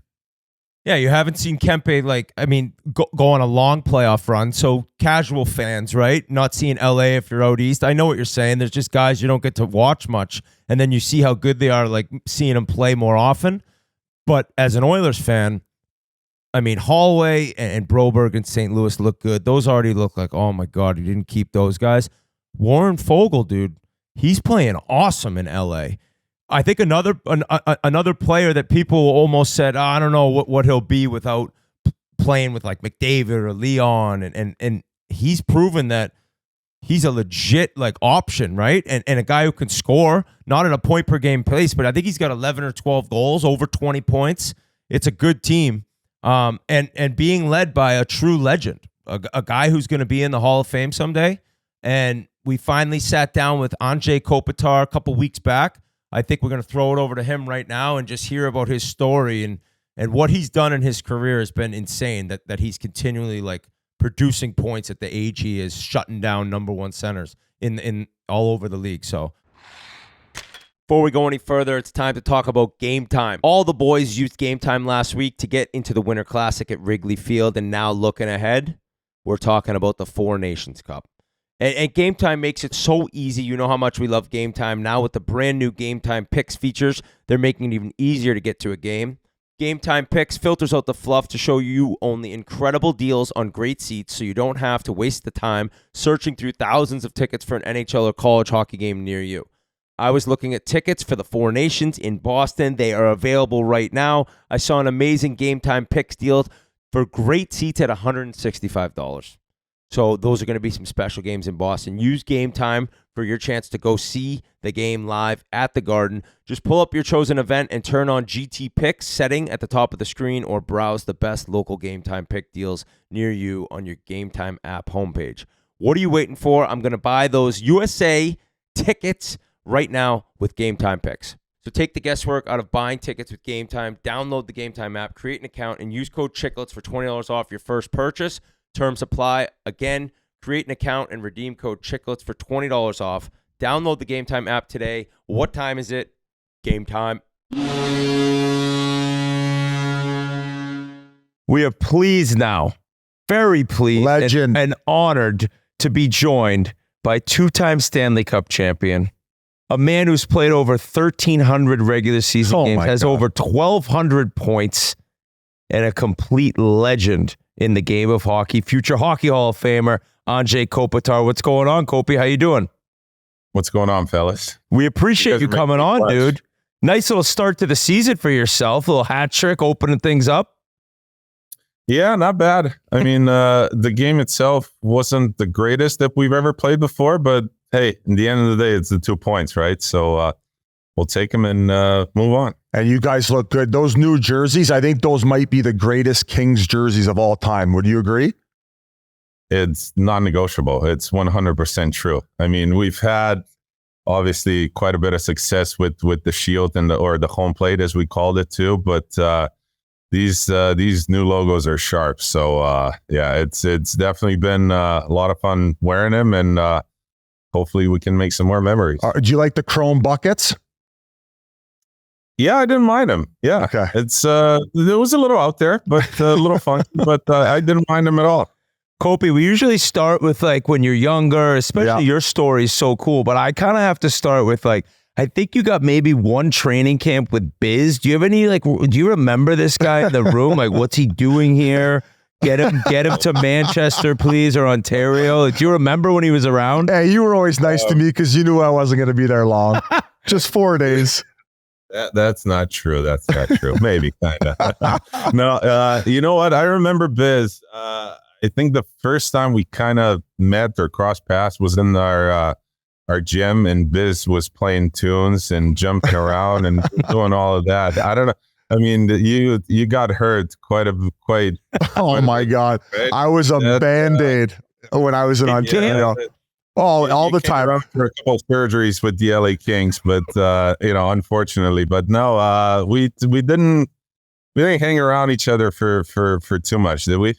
Not really, just at training camp, and you were always so nice and just the way you carried yourself. And I was excited to get you back on and obviously talk about it all. But I tried to ask you before we started about the Craftsville game where we played the Oilers, where I got caught out against McDavid twice and I was -2. And that was the last time I ever saw an NHL training camp. So that's when I knew my time was done. And that was probably coming off of bilateral sports hernia surgery, one of the times I was injured that you were talking about. But just going back, Anze, to when you were a kid, like obviously it was your father who got you into hockey, right? Like he played professionally, he coached as well, but obviously not the most popular sport in Slovenia. Definitely not the most popular sport. And I mean, to be fair, it's hockey it's pretty expensive nowadays, right? If you want to play soccer, you want to play basketball, you go into a park, you go to like a school, there's always soccer nets or basketball hoops, and you can kind of work on your game there, I guess. But as hockey, it's very different. I mean, we're not a big country, 2 million people, but we only have 7 rinks. So, it's not very orthodox, I guess I should say, to have hockey players coming out of Slovenia. There's been, I believe, 5 of us drafted and two of us that played in the NHL. So, that itself, it's pretty remarkable, really, since, you look at every little small village in Canada, they have 2 or 3 hockey rinks and 10 to 15 NHLers. So it's, it's different, but I got it from my old man. It was honestly the best thing when he asked me to go to his practice, and I was a rink rat and, hanging out with the boys. And obviously you guys have been around the locker rooms. I mean, it was the best thing ever. So got hooked and never really looked back. Because of how small hockey was there, like, was the NHL like even a dream? Was it on your mind, or was more what your dad was doing as your kind of goal as a young kid? Like, I imagine you didn't really have any NHL heroes from your home country to look up to. So I don't know if that was even on your mind when you were younger. No, I mean, everybody's dreaming about the NHL, right? Yeah. But we're talking, 25, 30 years ago, and streaming was not a thing. So you can't just, pull up highlights left and right and watch your favorite players and all of that. And, and even if there by some miracle or chance was a game on TV, it was at 3:00 in the morning, and my parents would never let me watch that. So, it was just kind of, looking up to my dad and hoping that maybe one day I was going to be a professional hockey player, maybe not playing in Slovenia the whole time, maybe go around Europe, but I guess it worked out. Do you think that like your dad being a player is like part of the reason you're such a two-way player? Like maybe, knowing and learning the game from somebody that had played that long? Like, did he teach you about the defensive side? Because even when you came in as a rookie, when you were drafted, it was always like, this kid's not just like offensively or cheating. And your hockey IQ was something that people talked about. Yeah, I mean, a lot of credit goes to my dad for sure. I mean, even when he was not my coach, he was always watching our games, and he was always kind of coaching me, I guess, in that regard. Judging you. Yeah, two-way player. I mean, two-way player. Yeah, it's I played in Sweden before I got to LA, and Sweden, as we all know, was always a bit more defensive-minded league, and I think that helped me a lot too. And then just the work in LA, really. It's, Dean Lombardi and Mark Crawford, who was my first coach, and Terry Murray, they just set me down and really wanted to, for me to play the 200-foot game. And, I hopped obviously all over it, and it's been working. When you went over to Sweden, did your father go with you? And like, what was that transition like? I noticed the first year you started with the junior club, played a little bit with the senior team, and then the following year you played the full year with the senior team, correct? Yeah. So actually, my first year in Sweden, I played the under 18s and under 20s because I was 17, and that year was actually the lockout. So we got the chance to actually watch some of the NHL players live, and I got to hang out with Olli Jokinen, which. To me, that was the greatest thing ever. And then, Scott Thornton was there, Kyle Calder, who were my teammates later on in LA, which Greece. So yeah, Greece. So that was, that was very interesting, obviously. And then after that year, everything's pushed back. The draft is pushed back. So, I get drafted, and then I get the invite to come to training camp. And then I'm seeing all of this unfold, really, and it's it's fascinating, really, because you're skating with, at that time, JR and Sean Avery, and I mean, I played my first so-called, back in the day, we had and you guys know that we had like an AHL game and then an NHL game, everything in one day. There wasn't split squad, there wasn't anything like that. So I played my first so-called NHL game in Phoenix, and I actually scored on a penalty shot against Cujo, which, I mean, come on, Cujo, right? Of all people. And so I was in heaven, but then went back to Sweden and then developed for another year, came back the year after, and, just kind of stuck and never looked back. Did you know after your first experience of camp and then just getting that much stronger and more sound as a player that next year, like, I'm here to make the team, I believe I can make the team? Or were you almost expecting time in the AHL? Like, what was told to you at camp, maybe getting you ready for that first season over here? I mean, they honestly, I think the team wanted me to stay the first time around, but I oh, really? Chose, yeah.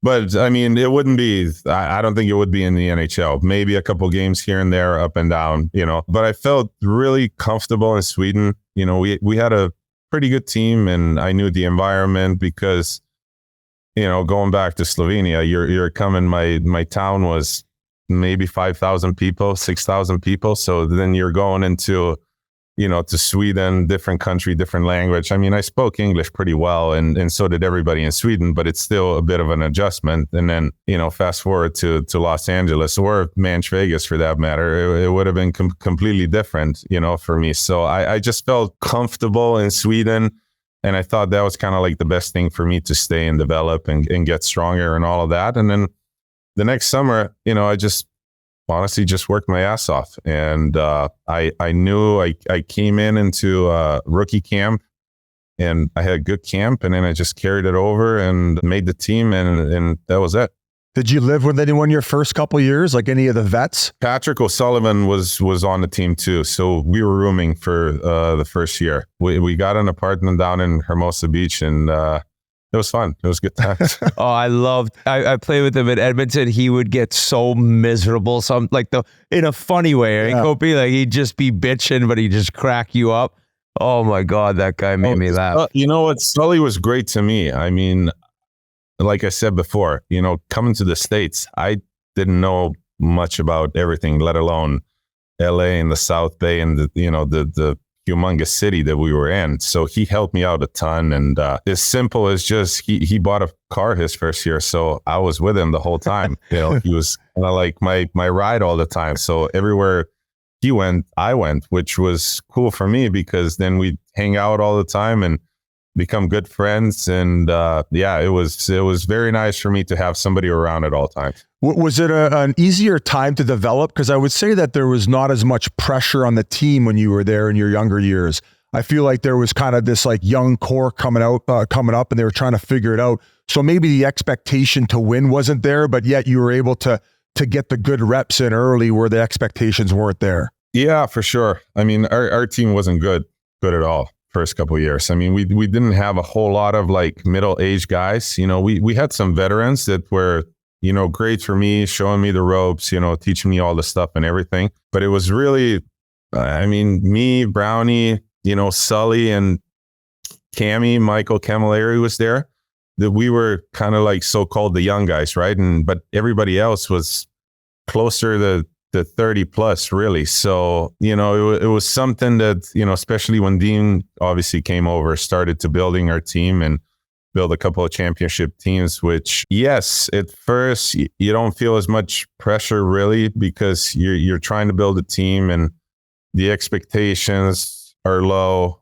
And then the expectations that are low in LA, it's like totally different stuff, right? Because you got the Lakers and you got everything going on around you. So nobody really pays attention to you too much. But then once you get going and once the team was set, maybe the pressure was just a little bit greater because you're end of the rebuild phase. And now you got to prove something, not just playing the NHL. It must be crazy for you. Like you get into the league and Rob Blake's, a future Hall of Famer. You're playing with him now. He's running things there. Like, was he one of the guys that kind of took you under his wing? Like, was he solid with the rookies? And looking back on it, it must be just weird. Like, oh my God, this guy, like I'm talking to him now about now he's negotiating my contracts. Yeah, now I'm doing new deals with him. Yeah, I mean, like you're watching these guys on TV, and at that time they're something like they're gods to you pretty much. And then you fast forward a couple of years and you're sitting in the locker room next to Rob Blake. I mean, I remember first couple of days of training camp, I was so scared of Blakey, I wouldn't even say hi to him. So I was walking literally the opposite direction, which is kind of crazy because now you think like me being as a older guy and, the rookie comes up to you and like literally walks in the other direction, not say hi. I'd say it's a little crazy, but I've done it. I've lived it. And, but yeah, it's kind of surreal how you go from a moment to where you're looking up to these guys and then you're trying to beat them. And then now he's your boss. And it's just like a funny circle of life. I guess. It came full circle. Now rookies are like, hey, Kopi, get your feet moving out there. But you're like, what the fuck? Where's my 8x8, bitch? Get working, Captain. It's times have changed a little bit. Yes, for sure. What was it like having to change coaches a few times so early in your career? Like, do you think that like hurt you from a development perspective? I mean, Mark Crawford was my first coach, which it was good for me because he would play a ton of minutes. Like he would play me a ton of minutes, and he would. We always from the boss, bit of a streamer and all that stuff. Which hey, it's okay, But he would give it to me and let me know. But he would also play me a ton, which was great for me. I wasn't, I guess, intimidated by it. And then Terry Murray came in. I think Terry put a structure into place for sure for everybody, not just myself, for the team.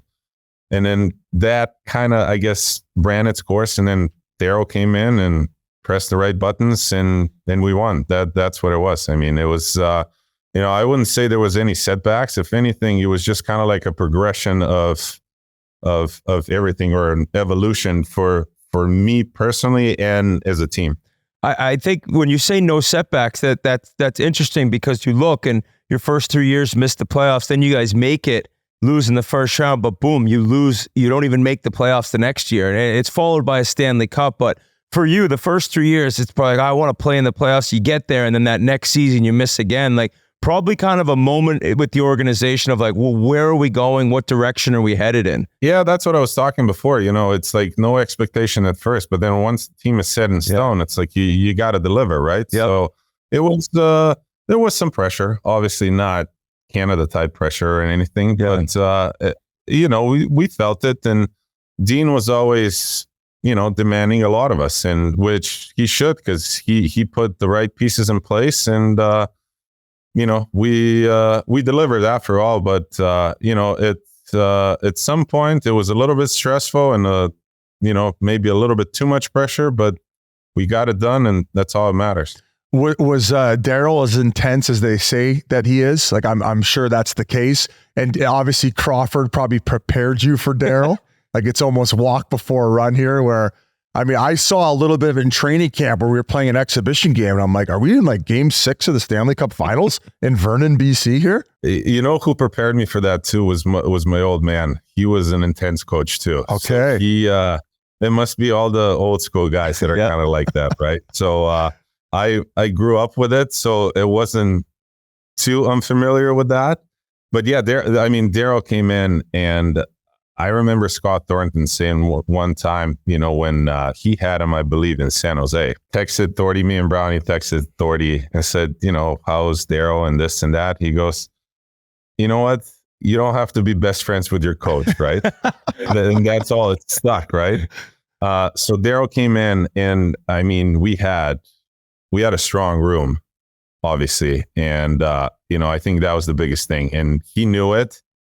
And he started pushing buttons right away. And he pushed the right buttons. It was maybe not as fun as, 100% of the time, but 98% of the time it was fun. And, when you win, all is well and all is forgotten. And we celebrate it. And, we love the guy. And he's been great to me, to my family, to the organization. And, that's what you do. You want to win. So was there like a good cop to him being the bad cop? Was there an assistant who would kind of try to lighten the mood a little bit and you mentioned the buttons he was pushing? Are you saying like he knew the guy, bro. He knew the guys who could take it, and who were those guys who could take it, maybe even give it back a little bit? I think it's like I said, we had a really strong room. Everybody took it.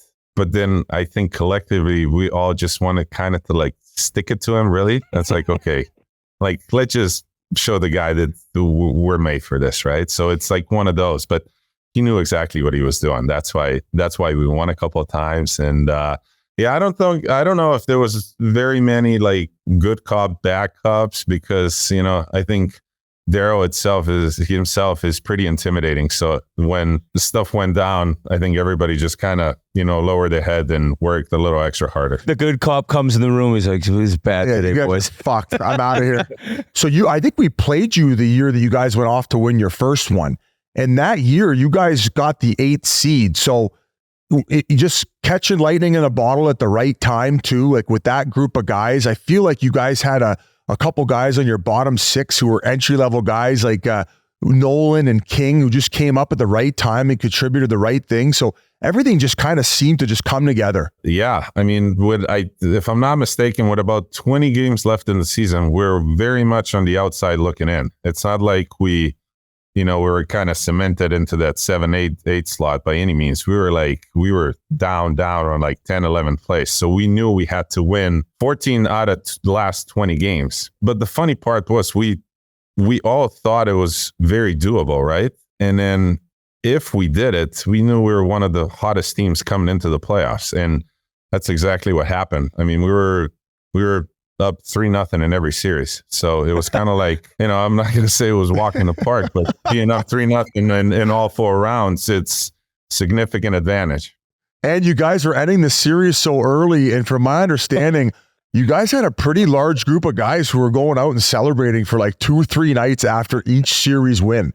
So kind of like that doesn't really happen in modern day NHL, where you guys are just on this absolute heater on and off the ice, and you're probably rubbing elbows with all these celebs who ended up getting picked up along the run with you. Yeah, I don't know about celebs. We kept it in the South Bay pretty contained, even if we did something or when we did something. But yeah, I mean, the first series was done in 5. All the other series were going. So it was one of those things where, I don't know, we went out and celebrated a little bit, and then you have a day off, and then you have an optional skate, and then a skate, and then, things start to go again. So you have time. And, this is 12 years ago. We were all a little younger, and we could do it. Recovery was a little bit faster than it is nowadays. That's unreal. I got to ask about Drew Doughty. I just remember the 2010 Olympics and everyone, the hockey world, like, I think that was just like, holy shit, like his spinoramas. And you saw it up close and personal as he came in. I remember when he was drafted, a scout told me, like, this kid is so insane. Wait till you see him. So you must have saw it right from the get-go. And then, like, his personality just seems so, like, easy to get along with. He's fun. But could you tell right away how special and, like, a possible Hall of Famer here? Oh yeah, right away. You could tell right away, and at that point, I'm in the league for a couple years. Yeah, I think it was 2 years. And then he comes in and he just made it seem so easy at 18. You see the plays where it's like, wow, like the confidence. He's got it, and he's going to be good and confident, and his charisma, his character, his laugh, everything. It's just so contagious. So as soon as, we brought him in, it was like the energy level went way up. Yeah. And our skill level way up too. So, it was obviously a great pickup. And, I've been witnessing this for 17 years now. I mean, as much as he wants to score goals and produce and be on the offensive side of things, I think he actually takes more pride of being a good shutdown guy too, and, he loves shutting guys down, and, he's been doing that for years and years. And, I mean, in my opinion, he has to be a Hall of Famer. He's won everything, really. Yeah. I mean, he's won Olympics, World Cup. I think the only one that's missing is World Championships, but that's just because he never goes. And like, it just goes to show too, in preseason, he's going 100 miles an hour competing for a puck, right? And I'm sure it's killing him. He's out of the lineup right now. But you guys have really responded well. I noticed you guys are playing with an unreal pace in your first few games, and you guys got to be happy with the way you've came out despite that adversity. Yeah. I mean, it's obviously Drew going down. It's a big loss for our team, and I'm sure every other team would love to have Drew on their team, right? So, it's a big loss in general. But then again, every team we talk about depth, right? So when somebody goes down, somebody's got to hold a little extra weight, or everybody's got to do it. So it's not ideal, but we'll do it. We're going to play and look ahead, and hopefully he comes back sooner rather than later. But we'll get him back when he's ready, and we're going to be extremely happy to get him back. Biz and I have talked kind of often more recently about, like, how as you get older now, like, training's changing, and you're 37, but, like, haven't slowed down 2 huge years offensively the past 2 years. What has changed for you in the summers? Like, because I think you being so big has probably helped out as you're aging, but I don't know if you've been changing workouts, if you've been changing nutrition, and what have you had to kind of adjust as the career's gotten this long? Yeah, I mean, you know what? Just adjusting kind of year to year, really. I mean, once you go over 35, sometimes you realize that rest is actually better than anything else, So it's a weapon.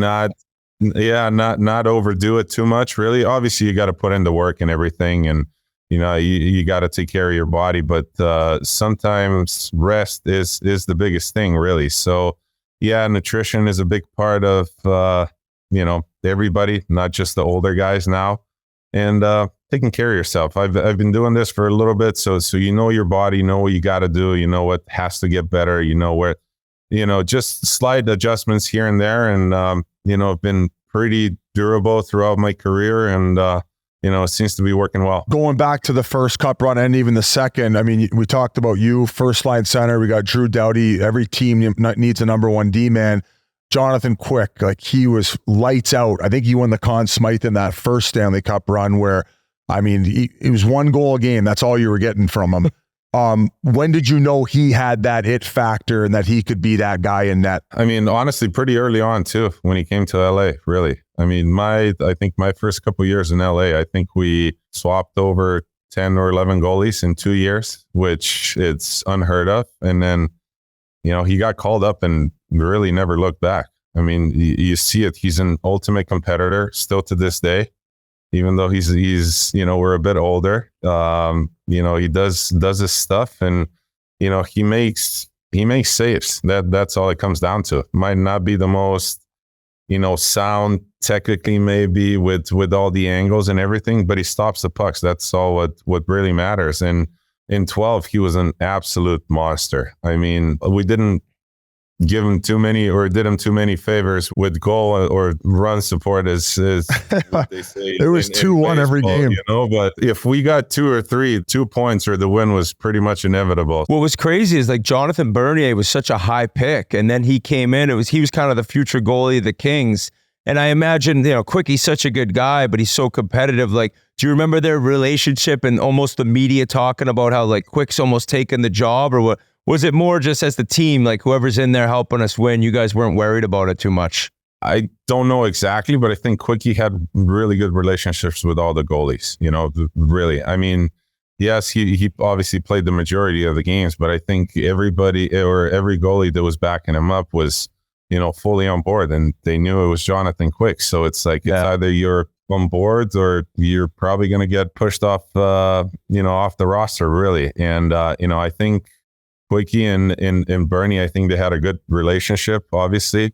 But as a team, really, you don't really care too much who's back there, or not at all, as long as they're making saves and we're winning games. So that was the name of the game, and that's how it was. You've been around so long, you've seen so many guys come and go, but when he was traded, it was obviously pretty difficult, I think, for him. And I guess for you, like, that's one of the core guys. Like it's Doughty, Kopitar, and Quickie in terms of all those 2 cups. Like, was that a hard day for you? Do you remember chatting with him right after, or was it just talk to you soon? Yeah. Actually, well, you know what it was? It was actually, we were in Winnipeg, and I just scored 4 goals that game. Oh my God. After the game, Quickie gets dealt. Oh. Talking about going from an absolute high to an absolute low, right? So it wasn't just like a talk to you later. It was, it was a lot of emotion, frustration at first, just like, every other guy in I guess Kings organization too, and all the Kings fans and everything. But it was a weird day, it was sad. And, I gotta say, I was happy that it worked out for him too. Obviously, going to Vegas, winning another cup, and now playing for his childhood dream. I mean, you couldn't really script it all that better too. But obviously, wish he would have still been with us. But it is what it is, and everybody, I think, at this point has slightly moved on and keep working towards that way. So you win that first cup. So you brought it back home to Slovenia, obviously, right? Yes. That must have been was that like a national holiday? And what's it like being the most famous person from your country? That's fucking insane. I'm not most famous person from here. What do you mean? When I Googled it, you're the first face I see. Luca? Oh no, Luca is way, way bigger than me. No, listen, no, it was fun. I mean, honestly, brought it home, and then I remember standing quite literally at the airport, right by the airplane, and then when the cup came down on the belt, like I just ripped the case wide open, and I was like carrying the cup around like it was my baby, which at that time it was, right? So at one point, like all the workers in at the airport, like they all stormed over and everything, and then one of the security guys, he goes, "Hey, listen, like I know you guys are really enjoying this, but the airport is literally on a standstill. You got to take this cup away so we can actually like do some work so the planes are not late," which was kind of funny. But and then it was about, I want to say like 4,000 or 5,000 people right at the airport. I don't know how they found out the cup's coming, but they were there, and it was a lot of fun. I just remember when you guys, you trade for Mike Richards, such a big deal, and Jeff Carter gets dealt to Columbus. I remember the whole league's like, "Oh, poor Carter, holy shit, his buddy gets to go to LA." But then Carter comes over, right? And like I imagine having those two guys with how close they were, they made such a difference. Richard's in the playoffs, such a dog. But do you ever remember like chatting with him or him ever thinking that Carter could come over there that season? Was there a discussion there or just had no idea? No, there was no discussion, but I know Mike enjoyed LA a little bit more than Carts did Columbus. So, but yeah, I mean, I don't think it was in their wildest dreams really to have been reunited that quick, at least, right? So that was the move that arguably put us over the edge. And, Carts was a big part of obviously both Stanley Cup runs. And, he's been a big part of the franchise and in the community and everything. And I know he enjoyed his time in LA. And I think on the second cup, the story was Mr. Game 7 and Justin Williams and what he did. Like, I mean, talk about him as a teammate, because that was probably the main difference in that second run where you saw this guy just catch on fire at the right times. He was always there when we needed him, really. I mean, all the Game 7s, and we played 3 of them, all 3 on the road, and he was always a factor in those games, and it's what you need in the playoffs. If you want to win, that's what you need. You need guys like that stepping up. You need the core guys to perform. You need your goaltending to be at absolute top, and that's what we had. And we were playing hard. Obviously, we had some injuries, but then we acquired Gabby at the deadline too. Fuck, he had a big run. It was 14 goals. So, I mean, it was just kind of the pieces were falling in place, and, we got the job done. Was that the year San Jose had you on the ropes? Oh, yeah. You guys were down 3 in the first round. Oh, my God. Yeah, that was first round, and the first 2 games were not even close. I mean, the first 2 games, I think it was 8-1 and 7-2. Like, it was a snooze fest on our part. And then they win Game 3 in LA. In OT, it was kind of a fluke goal. It went off. I think it was Voinov, and then it kind of ricocheted into our net. And then it was like, all right, we're down 3, and managed to come back. Something had to be said. Was there like a meeting or like what changed?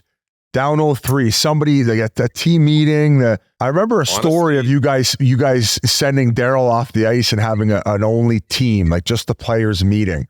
No, it wasn't. Honestly, it wasn't all that different, really. I mean, we always knew we were a solid team, right? We were always very a proud team too. So we weren't getting swept. It just wasn't going to happen. The big game in our eyes was Game 5 in San Jose, because you guys have played in San Jose. Crazy. They come buzzing. Oh. It's crazy. The building's loud. The playoffs, it's extra loud. Everything. I mean. And we came out and beat them in Game 5. And then you're coming home for Game 6. It's like, you're not really going to lose the series at home, right? After you just won a big Game 5. And then Game 7 is a Game 7. So we went on the road and beat them. And, at that time, before even Game 7, now we've won 3 in a row. And all the momentum is on our side. And we keep rolling. We're feeling good. Maybe they're doubting themselves a little bit. Then, we got the job done. Did you face another elimination game in that playoff run? Like, were you ever down 3-2 or in the rest of that? Yeah. So then we go into Anaheim and win both games in Anaheim. They come back, win 3 in a row. So then we're facing elimination. Then we got to win 2.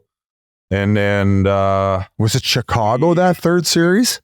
And then it was Chicago, yeah. And then we were up. What a run! I think we were up 3-1 on Chicago. And then they came back too. So it's like, yeah, it was wild.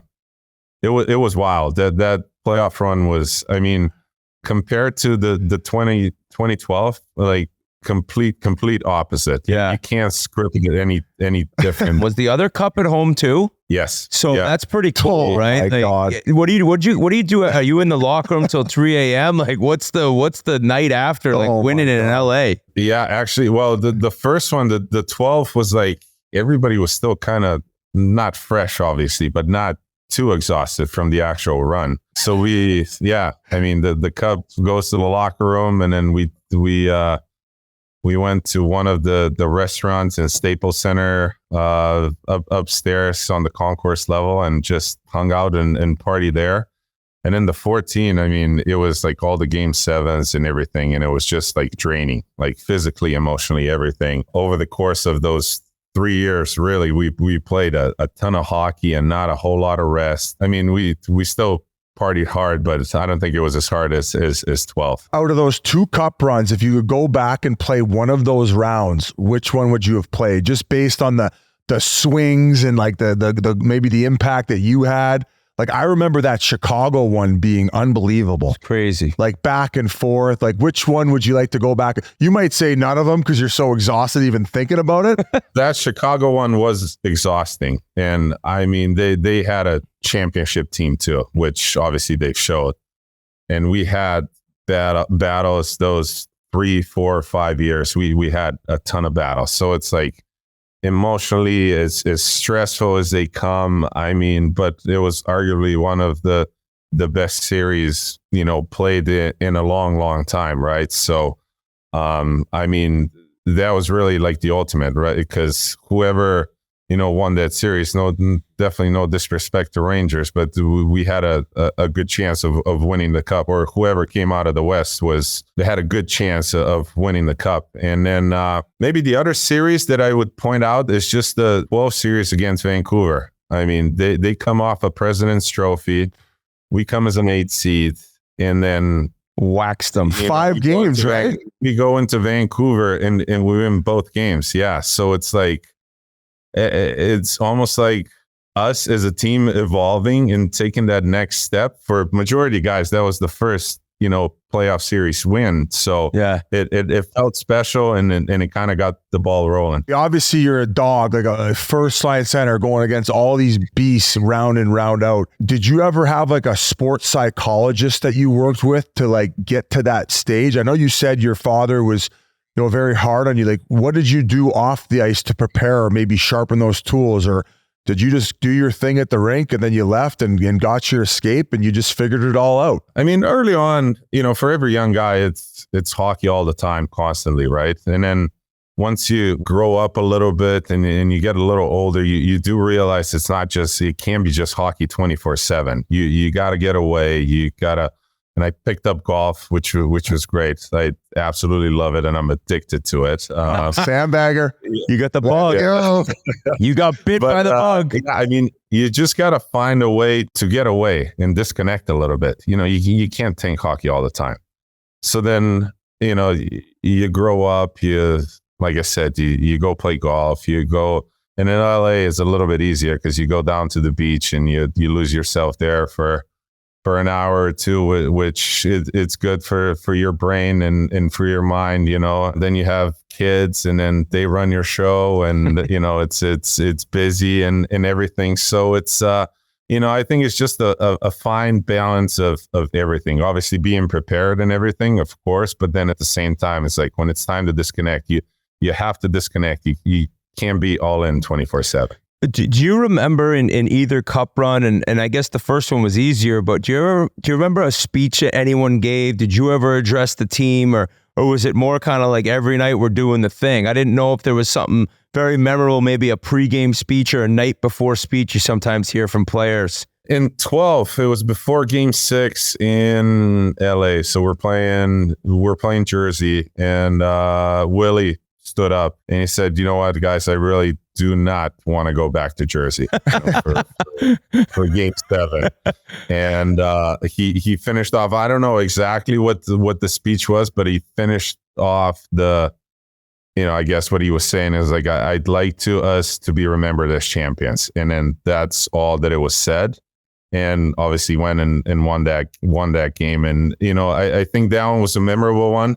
And in 14, I think it was just like everything was happening so quick. And, like I said, with all the long series and everything, we had a great room, a ton of leaders, nothing really needed to be said. We all knew what we have to do.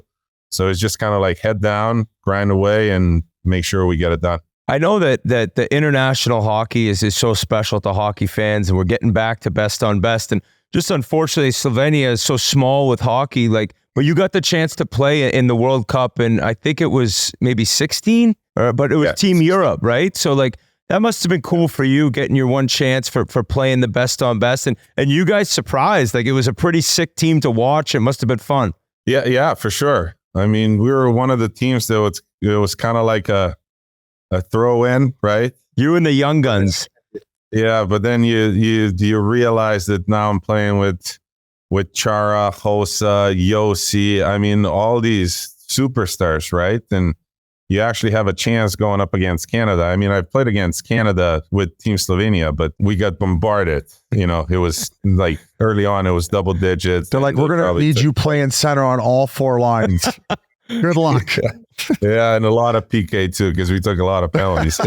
But anyways, you know, now you're playing with all these guys and you're going best on best. And yeah, we made it to the finals. Unfortunately, lost to Canada, but it was a great experience for me. What about a World Cup or like a 4 nations, but make it bigger where maybe they had like a bunch of like odd countries like we just talked about? Is that something that you would want moving forward or be open to, at the fact that you're not getting to enjoy this one coming up? Yeah, I mean, I'm going to enjoy this one, but from the couch, you know. From Hawaii. When you're 37, you can kick it back, and fair enough. You take all the days off that you can, you know. So no, I mean, I think it's great. I think, you know, hockey needs best on best for sure. I mean, Olympics are coming up again too, so that's going to be fun. I don't know how you expand it and make it super competitive, just because of the smaller countries.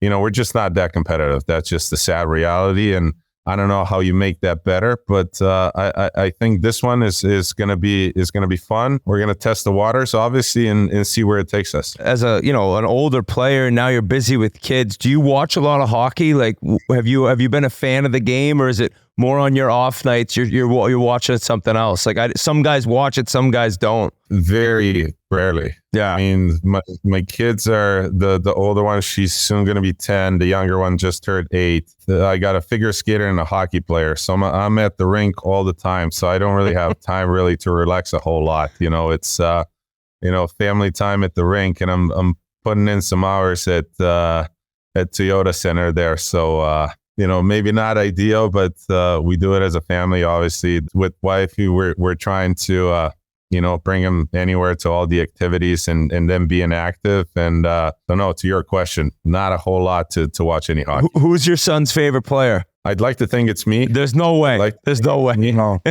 But no, he likes Kempe on the Kings. Nice. Which I can't blame him one bit. No. I play with him. I play with him his first year pro in Manchester. He helped us win a Calder Cup, man. This guy was a raw talent right from the beginning. Oh yeah. He's obviously it took him a little bit, but that's the way it is. I mean, he's a 40 goal scorer, and nobody can argue with that. So you're addicted to golf, and I don't know if you know, we do these sandbaggers. They're YouTube golf matches. So we gotta maybe get a commitment right now from you that you grab a partner. We've talked to Doughty too. But I don't know if you. I don't know if you guys are ready for the bright lights like that. Like, I know Stanley Cups is one thing, but I haven't heard of Sandbagger before. I haven't seen any content. It's only on Instagram, and we drop one the next 4 days. Only everywhere. Yeah, I mean, I think stuff can be arranged. Yeah, okay. On the golf. Okay, business game face is on. Witt's going to negotiate the strokes. I'm the stroke master. I think that's it, right? Yeah, dude, we appreciate this, man. In the midst of the season too, I know you guys have big aspirations for this year, and I was going to ask you one last one about Quinton Byfield, like just a phenom. I think he's going to be a superstar. What are your thoughts on him playing with him, and what kind of a guy he is around the room? He's great. Q's awesome. I mean, he's as goofy as they come and as serious as they come when he needs to be. So it's he's took a big step forward this year. Grew into his body a little bit more. I mean, he's got a big frame, so he's going to be a force for us this year and going forward. And he's going to do some damage around the league for sure. Well, congrats on everything, man. It's been an incredible run watching your entire career, and we appreciate you joining the show. Fans are going to love this. Yeah, thanks for being nice to me at training camp for 4 days. The AHL guy. Thank you, fellas. All right, see you, buddy. Thank you very much to the legend, Anze Kopitar. Nasty. Biz, wild card out west where LA's not even near. It's getting interesting. Vancouver sits in that second spot. They got this big road trip coming up. St. Louis, you like them for making a cup run. I saw that clip that was posted. I forgot. No, I said they that. could be a dark horse if they sneak in. I know, but they kind of disagree. Yeah, but they hit you on the clip. I felt like more like there's a chance they could win the cup. But I actually agree with you. I think I would actually love to see them get in. Utah continues to be right there. But the biggest team in the West that I want to talk about is Colorado. They're exploding now. They switched around the goaltending like we talked about, which is so hard to do midseason. They got Blackwood and Wedgwood in there. Crazy scenario where Scott Wedgwood was injured on that Zach Benson goal. Did you see all that? Bednar was losing it. Yeah, and I think he had a right to. It was crazy. He got injured, and he's down there, and then he gives him time, and Benson buries. It was I couldn't believe they didn't blow the whistle. I don't really know the reason why they wouldn't, unless the guy's about to, as he's tapping it in, he gets injured. I didn't get that at all. But Colorado is flying. McKinnon leads the league in scoring. I don't know if you consider them now back on top as a true Stanley Cup threat, Biz. I think they got to make one move, and they got a cup contender. Kadri. No, Kadri, bring him back. I think bringing him back, if you could have that type of player, that would be the perfect mix. That's all you need right there. He's a gamer, big game player, plays the middle. Although Middlestad's had a great year. I just don't know come playoff time in the Western Conference if you're putting them up against the center ice that the Vegas Golden Knights have. They're way more stacked down the middle. So if you have a Kadri there as a second line center, and then all of a sudden Middlestad's a third line center, I just think that's such a healthier balance. And they're not as overall strong on D. They have Cale Makar. They got the goaltending now, but you gotta win the battle somewhere. So the fact that Landy's skating, that would be a fucking dream if he could be back to his old ways for them come playoff time. Because his work below the goal line, that net front presence that he provides, it's a kind of like anybody else that they have in their lineup. I know Nichushkin can score on the power play, and I know he's not shy to go to the blue paint, but to have that net front guy who's setting screens, who's winning those pucks, retrievals, keeping power plays alive, and just also that leadership in the locker room, I think that unless they make a big move, if they don't get Landy back and they don't make that big move, I just can't see them getting it done. Do you think if they know he's going to come back, they won't make a move, or you still think that they're going to go out hard and try to get a guy to fill that third or fourth part? No, they understand that this is their window right now, and I think that they're going to try to fire on all cylinders. They have. You can't waste any more time. They went out. Great move with Mackenzie Blackwood. Talk about the turnaround this guy's had in the last 18 months. I know Pasha could probably allude to more of it. We didn't talk about it during the Eastern side, but I want to know about Pasha's thoughts on that fucking road trip the Devils just had. It's still going on. They got Seattle tonight. We keep hearing about looking under the fucking hood. How about the hood of your car, motherfucker? Warning, the following statements are about to be made by a deranged Devils fan. The views expressed are his and his only. Take everything you hear with a grain of salt because, remember, he is a deranged Devils fan. What, a team can't lose 4 in a row? You're acting like they've lost 14 in a row like the Sabres. Hey, couple things, Pasha. He snuck up, he slid right up next to me at dinner, and he's like, that year break or year window I thought that the Devils would have to go through of a heartbreaking late playoff loss before they won their cup. I'm like, yeah. He's like, I'm willing and ready to take it back right now. They can go to the cup final this year and win it. And so he's just so cocky about them and so delusional every hit. And I, at the DraftKings Sportsbook, I was just like, fuck him. And they were playing Carolina. They beat Carolina in Jersey. They went down to Carolina and played back to back. And I was like, oh, fuck, I'm hammering the Hurricanes right in Pasha's face, and I got to win. And just to hear him every play, oh, they're getting screwed by the refs. And then, by the way, Canada loses to Latvia. I announce it walking into the 7-Eleven. Pasha's like, good, yeah, I'm not even rooting for Canada. I'm like, this guy, I know, Biz. Wow. I know. And I'm like, this guy, the Devils need to they just need to get a little slap, because I like them being good, but Pasha's really making me it's hard for me to root for them. I'm going to sit Don Cherry on you. equally how deranged I am pro Devils, you're equally as deranged anti Devils. Like they could go 16-0 in the playoffs and win the cup, and you'd be like, oh, you know what? that was a fluke. They suck. Buddy, you're wrong. I've told you a million different times about how nasty I think they are, and how I think they could like compete for cups for the next 8 years. And I really like Fitzy, and it's a fun team to watch. You are now switching my opinion, and you're in my brain, and you're making me go to the other shoulder, the shoulder that has the devil on it. Actually, no, the angel, because you are the Devils, and I just can't. I just can't watch games with you, I guess, is what it is. One last question for this delusional maniac. Do you think, with Landy in the lineup, that Colorado beats New Jersey in a 7-game series? I think it'll be a hell of a series. I think it goes 7. And anything can happen in game 7s, but they'll give them a good run for their money. Oh, you think the Nate Dogg's losing to those fucking guys? I think Nico Hischier will put the Nate Dogg in handcuffs and just completely smother him out. This is exactly what I wanted. This is why we have these discussions, because you can't. You probably came on here and like, don't say anything crazy. Don't be the delusional lunatic that everyone knows I am, and you still said it. It's crazy to say that Nico Hischier, one of the best two-way centermen in the NHL, could shut down Nate Dogg. That's not that crazy. You don't think they got nobody? You don't shuts think they him have down. shut down center in the Western Conference? When has the he ever guys been lead shut the down, league in Pasha? scoring? Well, he's never played in the series against Nico Hischier. Wow. I think we've heard enough. Get him off. Get him off, this guy. But that's the hottest team in the league right now, Colorado, or one of them. Excuse me. And I understand why Bednar was so mad too. They've had 6 goalies this year.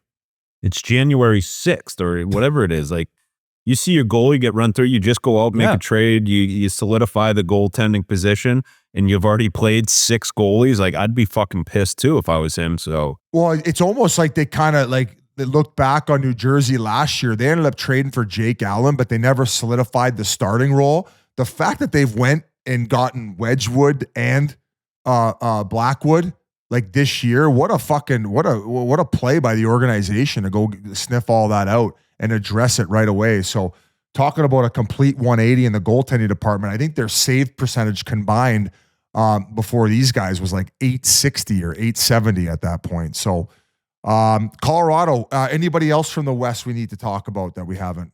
Well, yeah, I mean, it's the weekly or daily Vancouver Canucks drama. Where I thought this was over. I keep thinking it's over, but it's like never ending. I feel like the media is going to make it, and we're part of the media. So we are making it something that it'll be something until one of them's traded. They'll probably either have to both start lighting it up, and the Canucks will go on a run, like a 10-game heater, and it'll kind of end, or one of them will be traded. Do you think it just disappears now, Biz? Like, Elliot Friedman talked about that apparently they're listening to offers on both of them. That's just, boom, more news. Well, that makes me feel less bad about kicking up dust on this podcast about it. I don't know if it's kind of like a chain effect of the fact that we just won't let it go, so it kicks up more dust. But after the comments last week that we talked about Pettersson, I mean, this is fucking crazy. It's the never-ending roller coaster ride. Jans, what do you make of it? Yeah, I don't know. I saw some comments too by Pettersson saying he knows he needs to be better. He expects more from himself. So I don't know. I think it's just one of those things where, you know, you have 2 superstars that, you know, may not get along. We've all seen it before. And one of them struggling, or both of them are struggling at some points in the season, and people are trying to make it more than it is. I really find it hard to believe, and I don't know Pettersson at all, but I really find it hard to believe that they can't get past it, right? I know JT Miller, great guy, great teammate. I don't know. And especially with Talk as the head coach, like a guy that's gone through it all, I just don't see how, especially what they did last year too, right? Like they were, you know, we're talking about them as they could have won the cup last year if they had. You're saying you can't believe they can't just look past it and move on and like continue to win together. I'm surprised too.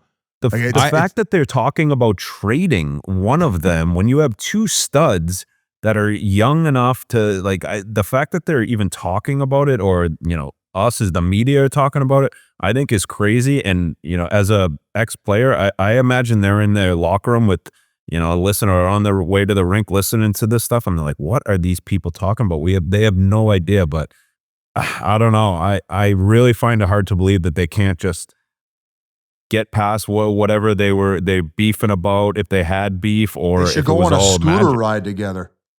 Huh? Hey, imagine They being should like, go on a scooter ride together. hey, double if tandem. you're Alvin though and Rutherford, like those are the two that are like, can you please just figure this out? I think it's crazy, but what I said before is true. If the next 10 games they go 8-2 and they both have 15 points, like the story goes away. Whether that happens or not, I mean, it remains to be seen. Ovi's a machine, guys. Alex Ovechkin, he's 1 goal away from joining Gordie Howe as the only player with 20 consecutive 20-goal seasons. Gordie Howe had 22 in a row. I think some fans or people who watch hockey think 20 goals is like easy. Maybe as an ex-player, I'm like, 20 goals is a lot of fucking goals. He's done it 20 years in a row. It's insane. Playing 20 years in the league is one thing. To produce and play it all is another thing. And then to get 20 goals every single season with a bunch of them. And playing back then, when you had guys fucking hacking your wrists with lumber, with twigs like this. And like skating by you when the puck's like 30 feet away and just drilling you in the head with an elbow. So the longevity perspective of it and probably playing through immense amount of pain, it's squirrely. It's squirrely to think about. And I was talking to Jeff about it, and he brought up a good point. Like, kind of the doldrums now from game 41 to 60. Now the Ovi's back, and this race is going to pick up some steam. So it's coming at a perfect time. And fuck, man, the way things are going and the amount of empty netters this guy cleans up with, this thing might be fucking done by game 72, not 82. I don't get how how does he continually do this? He stands the one-timer goals, like he's been doing that. How many times have we talked about like nobody can just stop it? It's coming. It's wild to see that it continues. I think, I don't know what, like 5-6 years ago, it was realistic to think like, oh, he's going to slow down at one point. He's played too hard, like coming up on year 16. Nope. Continually just goes out there, out muscles guys, is a farm animal, scores goals, celebrates like crazy. It's just nuts that he continues to do this. And if he breaks it this year, I will stand by the fact that that's the best storyline. I went against you wanted to happen next year to battle football on a Sunday. You want it to happen, I believe you said. Yeah. Really take the NFL down.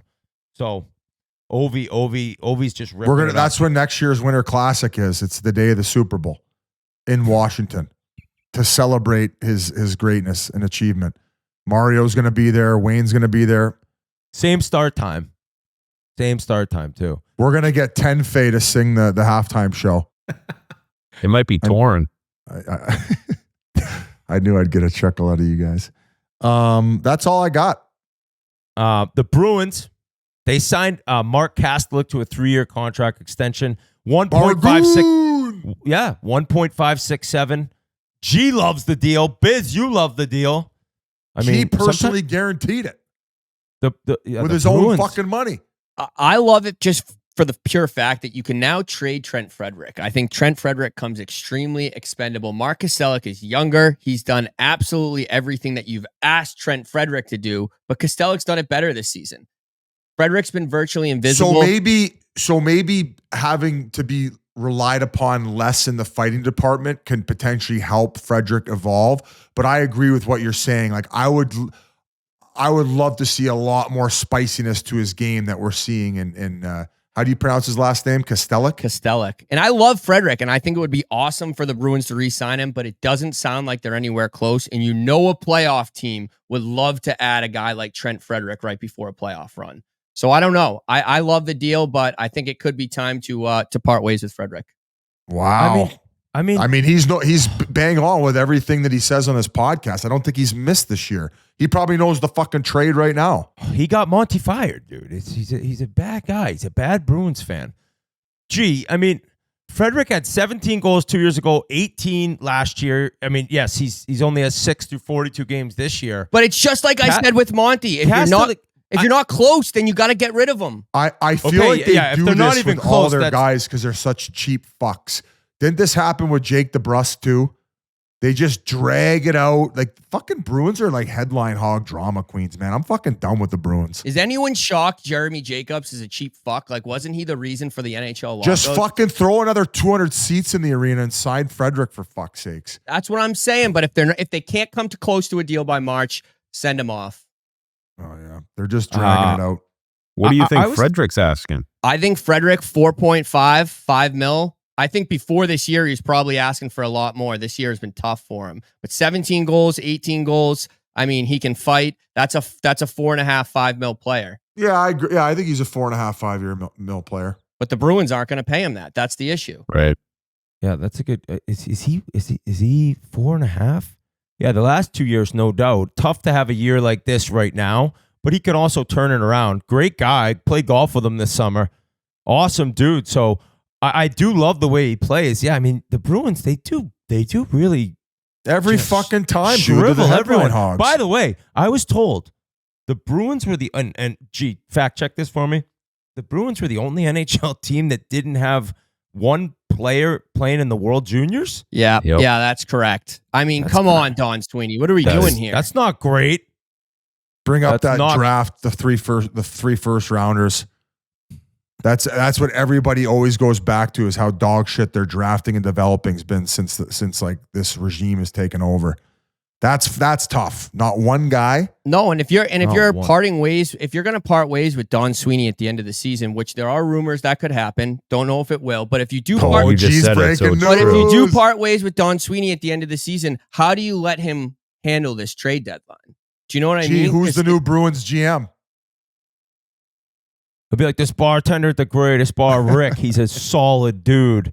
He always he's won our fantasy what's up with 3 years in a row. Jamie Langenbruder would be an interesting name. I think okay. That's a name I want to throw out there. Jamie Langenbruder. It's happening. It's happening. Sweeney, come on down. It's your turn for the headline. You're done.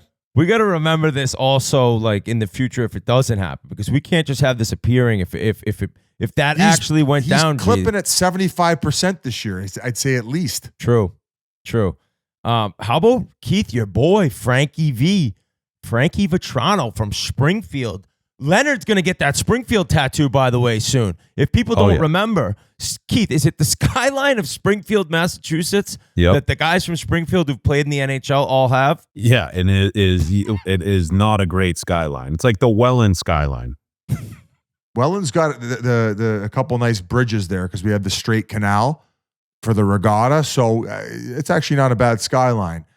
What we were just talking about. Vetrano. So this deal, like, is this going to revolutionize the way that deals are signed moving forward here? Is he the first ever hockey player that's deferred money like this? And the craziest component to it, are they saying that the deferred money is not going against the cap? So the cap hit is way less based on the deferred money. That's fucking crazy. So Seth Jarvis did it on his new deal. Look up the numbers on Jarvis and what he deferred. Vetrano did it. Now, totally different scenario with players like age and all the things that go into signing a deal. I'm so confused. It's like, I guess Vetrano would probably made a little bit more based on the cap hit being lower and the money being deferred. So I get that. If he loves Anaheim, like 3 years, $18 million. Now, $9 million of it is coming in 10 years from now. So the cap hit's 4.57, which helps the team. All right, quickly. Jarvis signed an 8-year, $63.2 million contract. This contract that ends in 2032. This contract will save the Hurricanes $400,000 a season against the salary cap because Jarvis has agreed to defer money each year. That deferral will be paid as a lump sum of $15.67 million upon completion of the contract. Wow. So he had done that. Is Vetrano's the same way, or is it being trickled out year over year? My understanding is he would get a payout of $900,000 a year over for year. 10 years. Yeah. The reason why he's doing it is for the taxes in California. That's obvious. I'm just surprised as to, like, is Jarvis is also not going against the cap based on the deferred money? Like, well, that it saved him $400,000 a season. So, like, not what Vetrano. how is that possible? Like, I don't like that is such a cheat around the salary cap more so than LTIR. I know, like but teams like here's Toronto here's the thing, could dude. say, Matthews, we're going to pay you Ohtani type money to keep you for the 8-8, and we're going to defer it all. Where fuck, dude, he's from Arizona. Why the fuck would he want to get paid in Toronto? Like, this is going to happen. No, that's a scenario where I agree. You could see something like that happen, but players, for the most, I would think, I don't want to defer the money because that money is not, in 10 years, $900,000 isn't going to be what it is today. Now, whatever, it's still a lot of money, but if you just invested that money and you're going to have way more of that money, like come the time that your deferred money payment ends. I agree with you there too. But I'll tell you this, on Marner's new deal, we're deferring fucking money and he's going to be living in the Cayman Islands in fucking 10 years. I don't give a fuck. Hey, I don't give a fuck. Marner's having the most boss like UFA year after getting dogged. If he plays like this in the playoffs, he might make $15 million a year, Biz. He's going to be living in Grand Cayman. Did you see his shift on the PK against Philly on Sunday when he's just went living through the at my entire team? He's going to be living in my bunkhouse in Jackson, not paying state tax. He is actually. I saw another clip of him in warm up. He's doing he's figure skating, like axel, like he'll do like a double axel, no problem. He doesn't give a fuck, dude. Yeah, he's feeling it. He ain't fucking nervous about a contract year. He's doing it with Matthews being out for a lot of the he's missed some games this year, right? He's carrying the load for that team. It's impressive to watch. He's going to get paid the same amount as Matthews now. We've talked about players like when you sign a big deal, the pressure that ratchets up, and then you're traded from a small market to a big market, like it's a different ball game. They have 3 dogs in Nylander, Marner, and Matthews, at least all in the regular primes. season. In the regular season right now, that they are straight up lighting it up with all the pressure in the world on them. Like, it's pretty impressive to watch these guys. They don't give a fuck. Guess what's going to happen too? Matthews is probably going to go on long-term IR. Why? He just had 5 points in 2 games. In his 2 games back to back. Oh, I thought he was out with the back still. He came back, buddy. Oh, no shit, buddy. Fuck, well, I did take a little bit of a week break here. Last 2 games, you're the Leafs guy. I know, and but I took a break. American hero Austin Matthews came back. I took a break. He had a goal and 2 assists against the Bruins, Biz, and then he had 2 assists against Philly. Hand up. Hey, man. Hey, you know what? You're preparing for the spring. You're taking a little break. You're cruising through the regular season. Well, that and to beat the wheels off the Boston Stranglers because I'm fucking training at 6 a.m. every morning. What are you doing to win a ball hockey championship, Keith? Huh? What are you doing other than eating Doritos on the fucking road? Once a day sweat. Once a day sweat. What kind of blanket is that? How do we get there? Vetrano and his deal. Oh, yeah. It's revolutionary, and we're going to see it a lot more moving forward. Let's just put it that way. Unless they cock block it in the CBA negotiations. That's the only thing that could potentially happen here. What does Ohtani get on the deferment? Isn't it? He's making $1 million a year, and he signed like $1 billion deal. I think he's going to get $700 million. Oh, I think it was $600 million deferred. Holy shit. I mean, won't they still go after the taxes? No, you move to London or I think London's actually where you could do it with like a stock. London, England? Yeah, there's a lot of people who go to London to evade paying tax. I think it has to do to England in general, but a lot of them end up in London because they would rather live in London, especially if you're making that much money. But that has to do with the way that you quote unquote are hiding it. Like there's other places where you go to Cayman Islands, and I think it's just a lot easier. You just have to go. I think Costa Rica another one where you don't pay in any type of tax. So I don't know where Ohtani's going to be living at, but it ain't going to be in LA. I mean, Ohtani also, while deferring, it's $680 million he deferred. He's making $2 million a year. That's crazy. Then he deferring his money though. I think he makes $70 million a year on endorsements. Say 50. So it's like he doesn't give a shit. He's still that guy, an insane athlete. I actually like watching. I like watching baseball when he's in it. I used to like the Red Sox. Now it's just a bummer watching them. But Ohtani must watch. The New York Rangers guys. Arthur Kaliev, picked up on waivers by the LA Kings. New York, I kind of like this move. I actually remember first seeing this kid at World Juniors when he was on Team USA. I don't know if it was 1 or 2 years. He was a sniper playing in the O, but I guess hasn't really had a chance, or he's had a chance in LA, but they've kind of fell out of love with him, I guess. So I was surprised to see him on waivers. I don't know if you were shocked or surprised to see him get picked up. The missing piece, as I call it. Yeah, did he not sign in the beginning of this year? Did he kind of hold out for a little bit? At one point, he might have. Gee, you need to look it up. I don't know. Yeah, though. I thought I skated with him before the season started, and I thought he said he hadn't signed his deal yet. So maybe they were kind of a little mad at him about that, and not giving him the playing time. But he has one of the hardest shots I have ever seen. It's like Patrick Laine type. He shoots it like Laine does. He's got an absolute cannon of a shot, and I think he could be one of those guys who put him in the right situation. He could score you some goals. Yeah, I think the Rangers right now are just trying to do anything to stay afloat and find ways to win some games. And it does. I don't think it hurts when you're picking a guy up off of waivers who, hopefully can score you some goals and get you back in the win column. I agree. The missing piece. The missing piece, $825. The Tyler Johnston. Keith, he did sign in late September. You're right. KHL, guys, it's Russia. That's how you describe it. It's Russia. Nikita Dynak, his phone fell out of his equipment in the middle of the game during a shift. The part where the ref's skating over to the bench, and I'm like, oh no, is somebody going to claim that thing? And then the look on his face, he was just so embarrassed, so dejected. I will say, though, did you see the post-game presser where he explained what happened? Yep. He was very believable in his delivery and had some funny things. He said, you think he's full of shit? I think he seemed pretty genuine. There. Pretty genuine, actually. And I don't want to make the league look bad and stuff like that.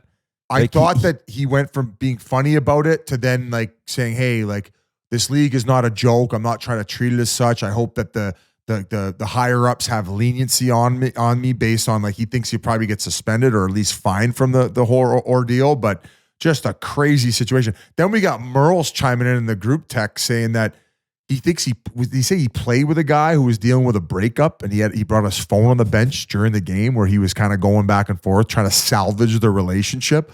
That is fucking crazy. Yeah, I've never heard that either.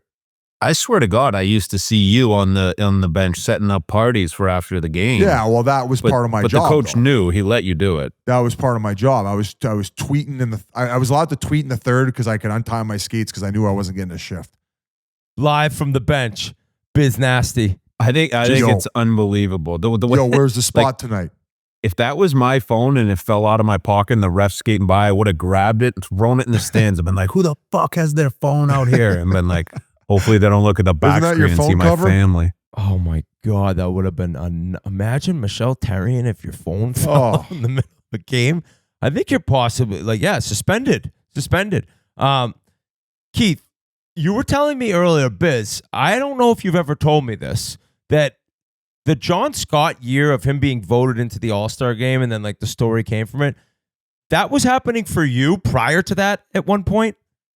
And the league had to shut it down?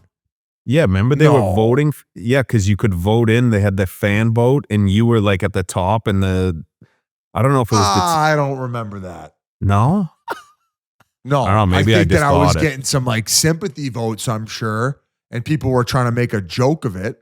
Yeah, that's what it was. It wasn't for real.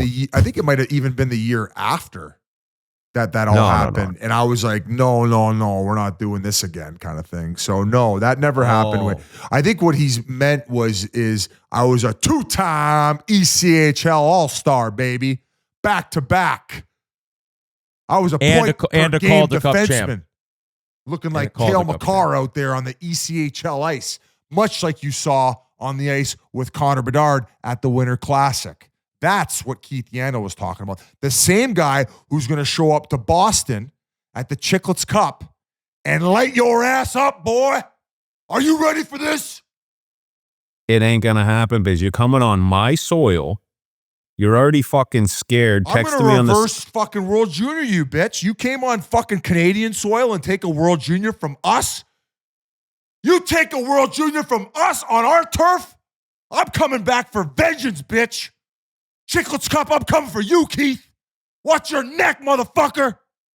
I might even get a Canadian goalie just to show you that it's not the goaltending in Canada. Joey DeCord, I think it's still up in the air where he's actually from. No, he's from Boston. Guys, I would just like to say Keith was not wrong. I'm reading an article about this right now, and I can read it to you guys if you want. But it says Paul Bissonnette, or as he's often referred to as Biz Nasty, and this is on Howlin' Hockey, has found himself in the center of an online campaign for getting him to the All-Star game. Though he has stated via his Twitter that he'll be the first player ever made to be a healthy scratch for the All-Star game, I don't think this will stop fans from trying to vote him onto the team. This sounds like it was pretty legit, Biz. Yeah, John Scott got voted onto the All-Star game. I think he was on the Coyotes, so it was way after we were there.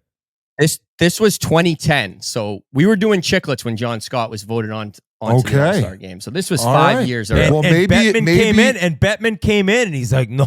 Maybe it was Not in this sideshow at the game. Imagine. Maybe it was in the season where I was top 10 player in the league at points per 60 minutes, which is actually it had a fact. nothing to do with your play. It had absolutely nothing to do with your play. It was all had to do with your Did you hear the following fucking words that just came out of my mouth? That Top knee down 10? goal looked all-starish. Thank you. But the dump in after, and then the broken stick, probably the shift after, and like that probably didn't look legit all-starish. That's all I'm going to say. I don't control my ice time. I never have. I'm a team player. Top 10 in the league in points per 60 minutes played. Which one of you have that on your fucking resume, huh? Tell me. Go do some research. Go call Jazz up from TNT to look up some numbers for you. Top 10, quick baby. can Jazz get a stat for you, Biz? Like if you were to text him, is he just like lightning getting stats He doesn't back? sleep. Yeah, 3 minutes. He knows every sport too. I was talking about every sport. He's watching them all. Animal. What's your next TNT game, Biz? I have this weekend off. That's why I'm taking a little break, get back in the training regimen, do a little me. I'm moving into my house kind of slowly but surely, have a lot of things to clean up on. Office is coming together. Office is shelves coming, are and guess full. what showed up? My twig. Oh, for those of you made watching on our Wayne pay Spittin' for the Chiclets FedEx YouTube too. channel. Show the down the line view of the curve on that thing for the Sure. For And all for of those us, of you who are listening to this and not watching, you could check it out. I don't know what the fucking timestamp will be, but it will be on a Spittin' Chiclets YouTube channel. 370,000 subscribers now, folks. Not a big deal. And here is what Gretzky's Hespler looked like. So, Whit, you kind of caught it, right? I'll hand it over to you. You were like, no, I think he was using ultralights when in the last year playing. I just remembered him using an Easton that said Gretzky on it. And then we were looking at the pictures of I just Googled Gretzky's last year in New York images, and he had all the Easton, and then boom, there was a picture with the Hespler, that stick. So we were both right. I don't know if did we talk about this last week? I forget. We did. We're going to mention it again, though. We're at the back half of the pod. Some people might have missed it.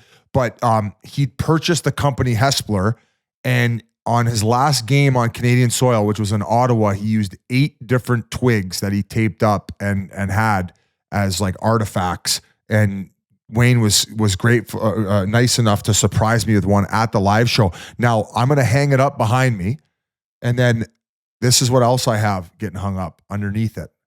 The Gretzky, the OG one. It still has the tape on it, or the sticker. Wait, that's the one from your birthday, Christmas? No. I told that story, and a guy who has a shop in Halifax, who's buddies with Steven Dixon. Steven Dixon texted me. He goes, "Hey, that guy heard your story and he's seen the photo, and he has one of these around, and he's never used it, never opened it. Still has the goddamn sticker on it Holy from when it was purchased. $30 for Paper a one-piece towels. or a two-piece hockey stick back then with the blade. That's how cheap hockey twigs were back then. That's the blade that you put over the stove, put over the fire a little bit and curve it up. Heat gun. Heat gun it. That thing. So you're going right one on top of the other. So this one will be below, or no, sorry, that one will be below. And on the bottom left will be a picture of his last year where he's using the ultralight, but then a photo next to it of him with the Hespler to explain the story. And then top, there'll be the stick on the right top side, and then the picture of me when I was a kid right there up there. And that'll be my little That's Gretzky's a backdrop basement. right there. To fill it in too, I will give you one of my sticks from when I smash you in the Chiclets Cup.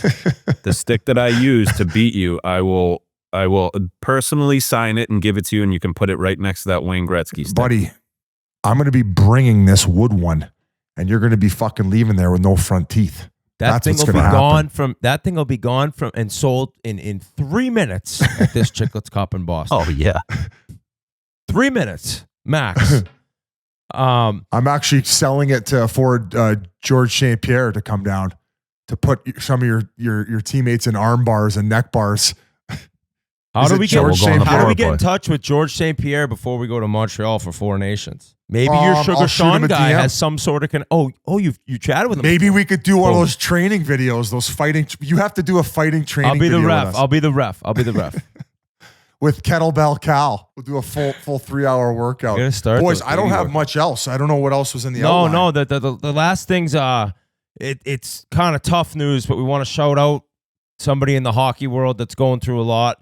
Rapid City Rush's head coach, Scott Burt, the Rapid City Rush play in the East Coast Hockey League. He underwent emergency brain surgery on December 6th, and he will start chemo Thursday after a recent tumor diagnosis, and he needs help. So we posted the GoFundMe.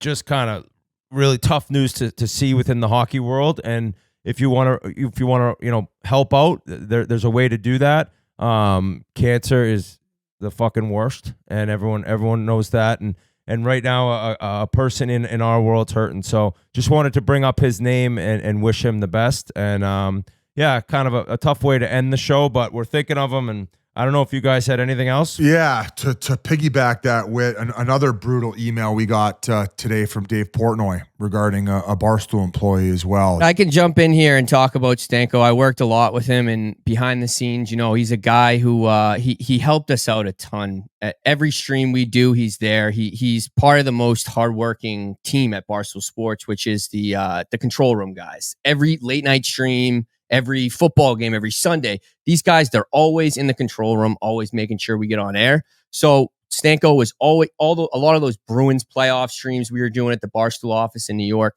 Stanko is always the guy behind the scenes helping us out. So it's awful news. It's rocked the Barstool office, and our thoughts are with he got married this summer, so it's brutal. So our thoughts are with his wife, his family, everyone. Really, it's horrible news. What happened? Stomach cancer. So it's another reminder for everyone out there to go get checked as well. Like any opportunity you have, go to the doctor, go get checked, because it could save your life. Yeah, just horrible news. Saw that email. It's just, Dave said it's something. This first time something in the Barstool family, like something like this has happened. We've lost somebody, and just the times I was able to meet him. So friendly, so helpful. Like you said, just married. It's like, that's horrible news. So we're thinking of his family and everyone else out there. Yeah, hug your loved ones and appreciate every day. So it's a tough way to end it, but I hope everyone out there has a great week, and we'll see you next week.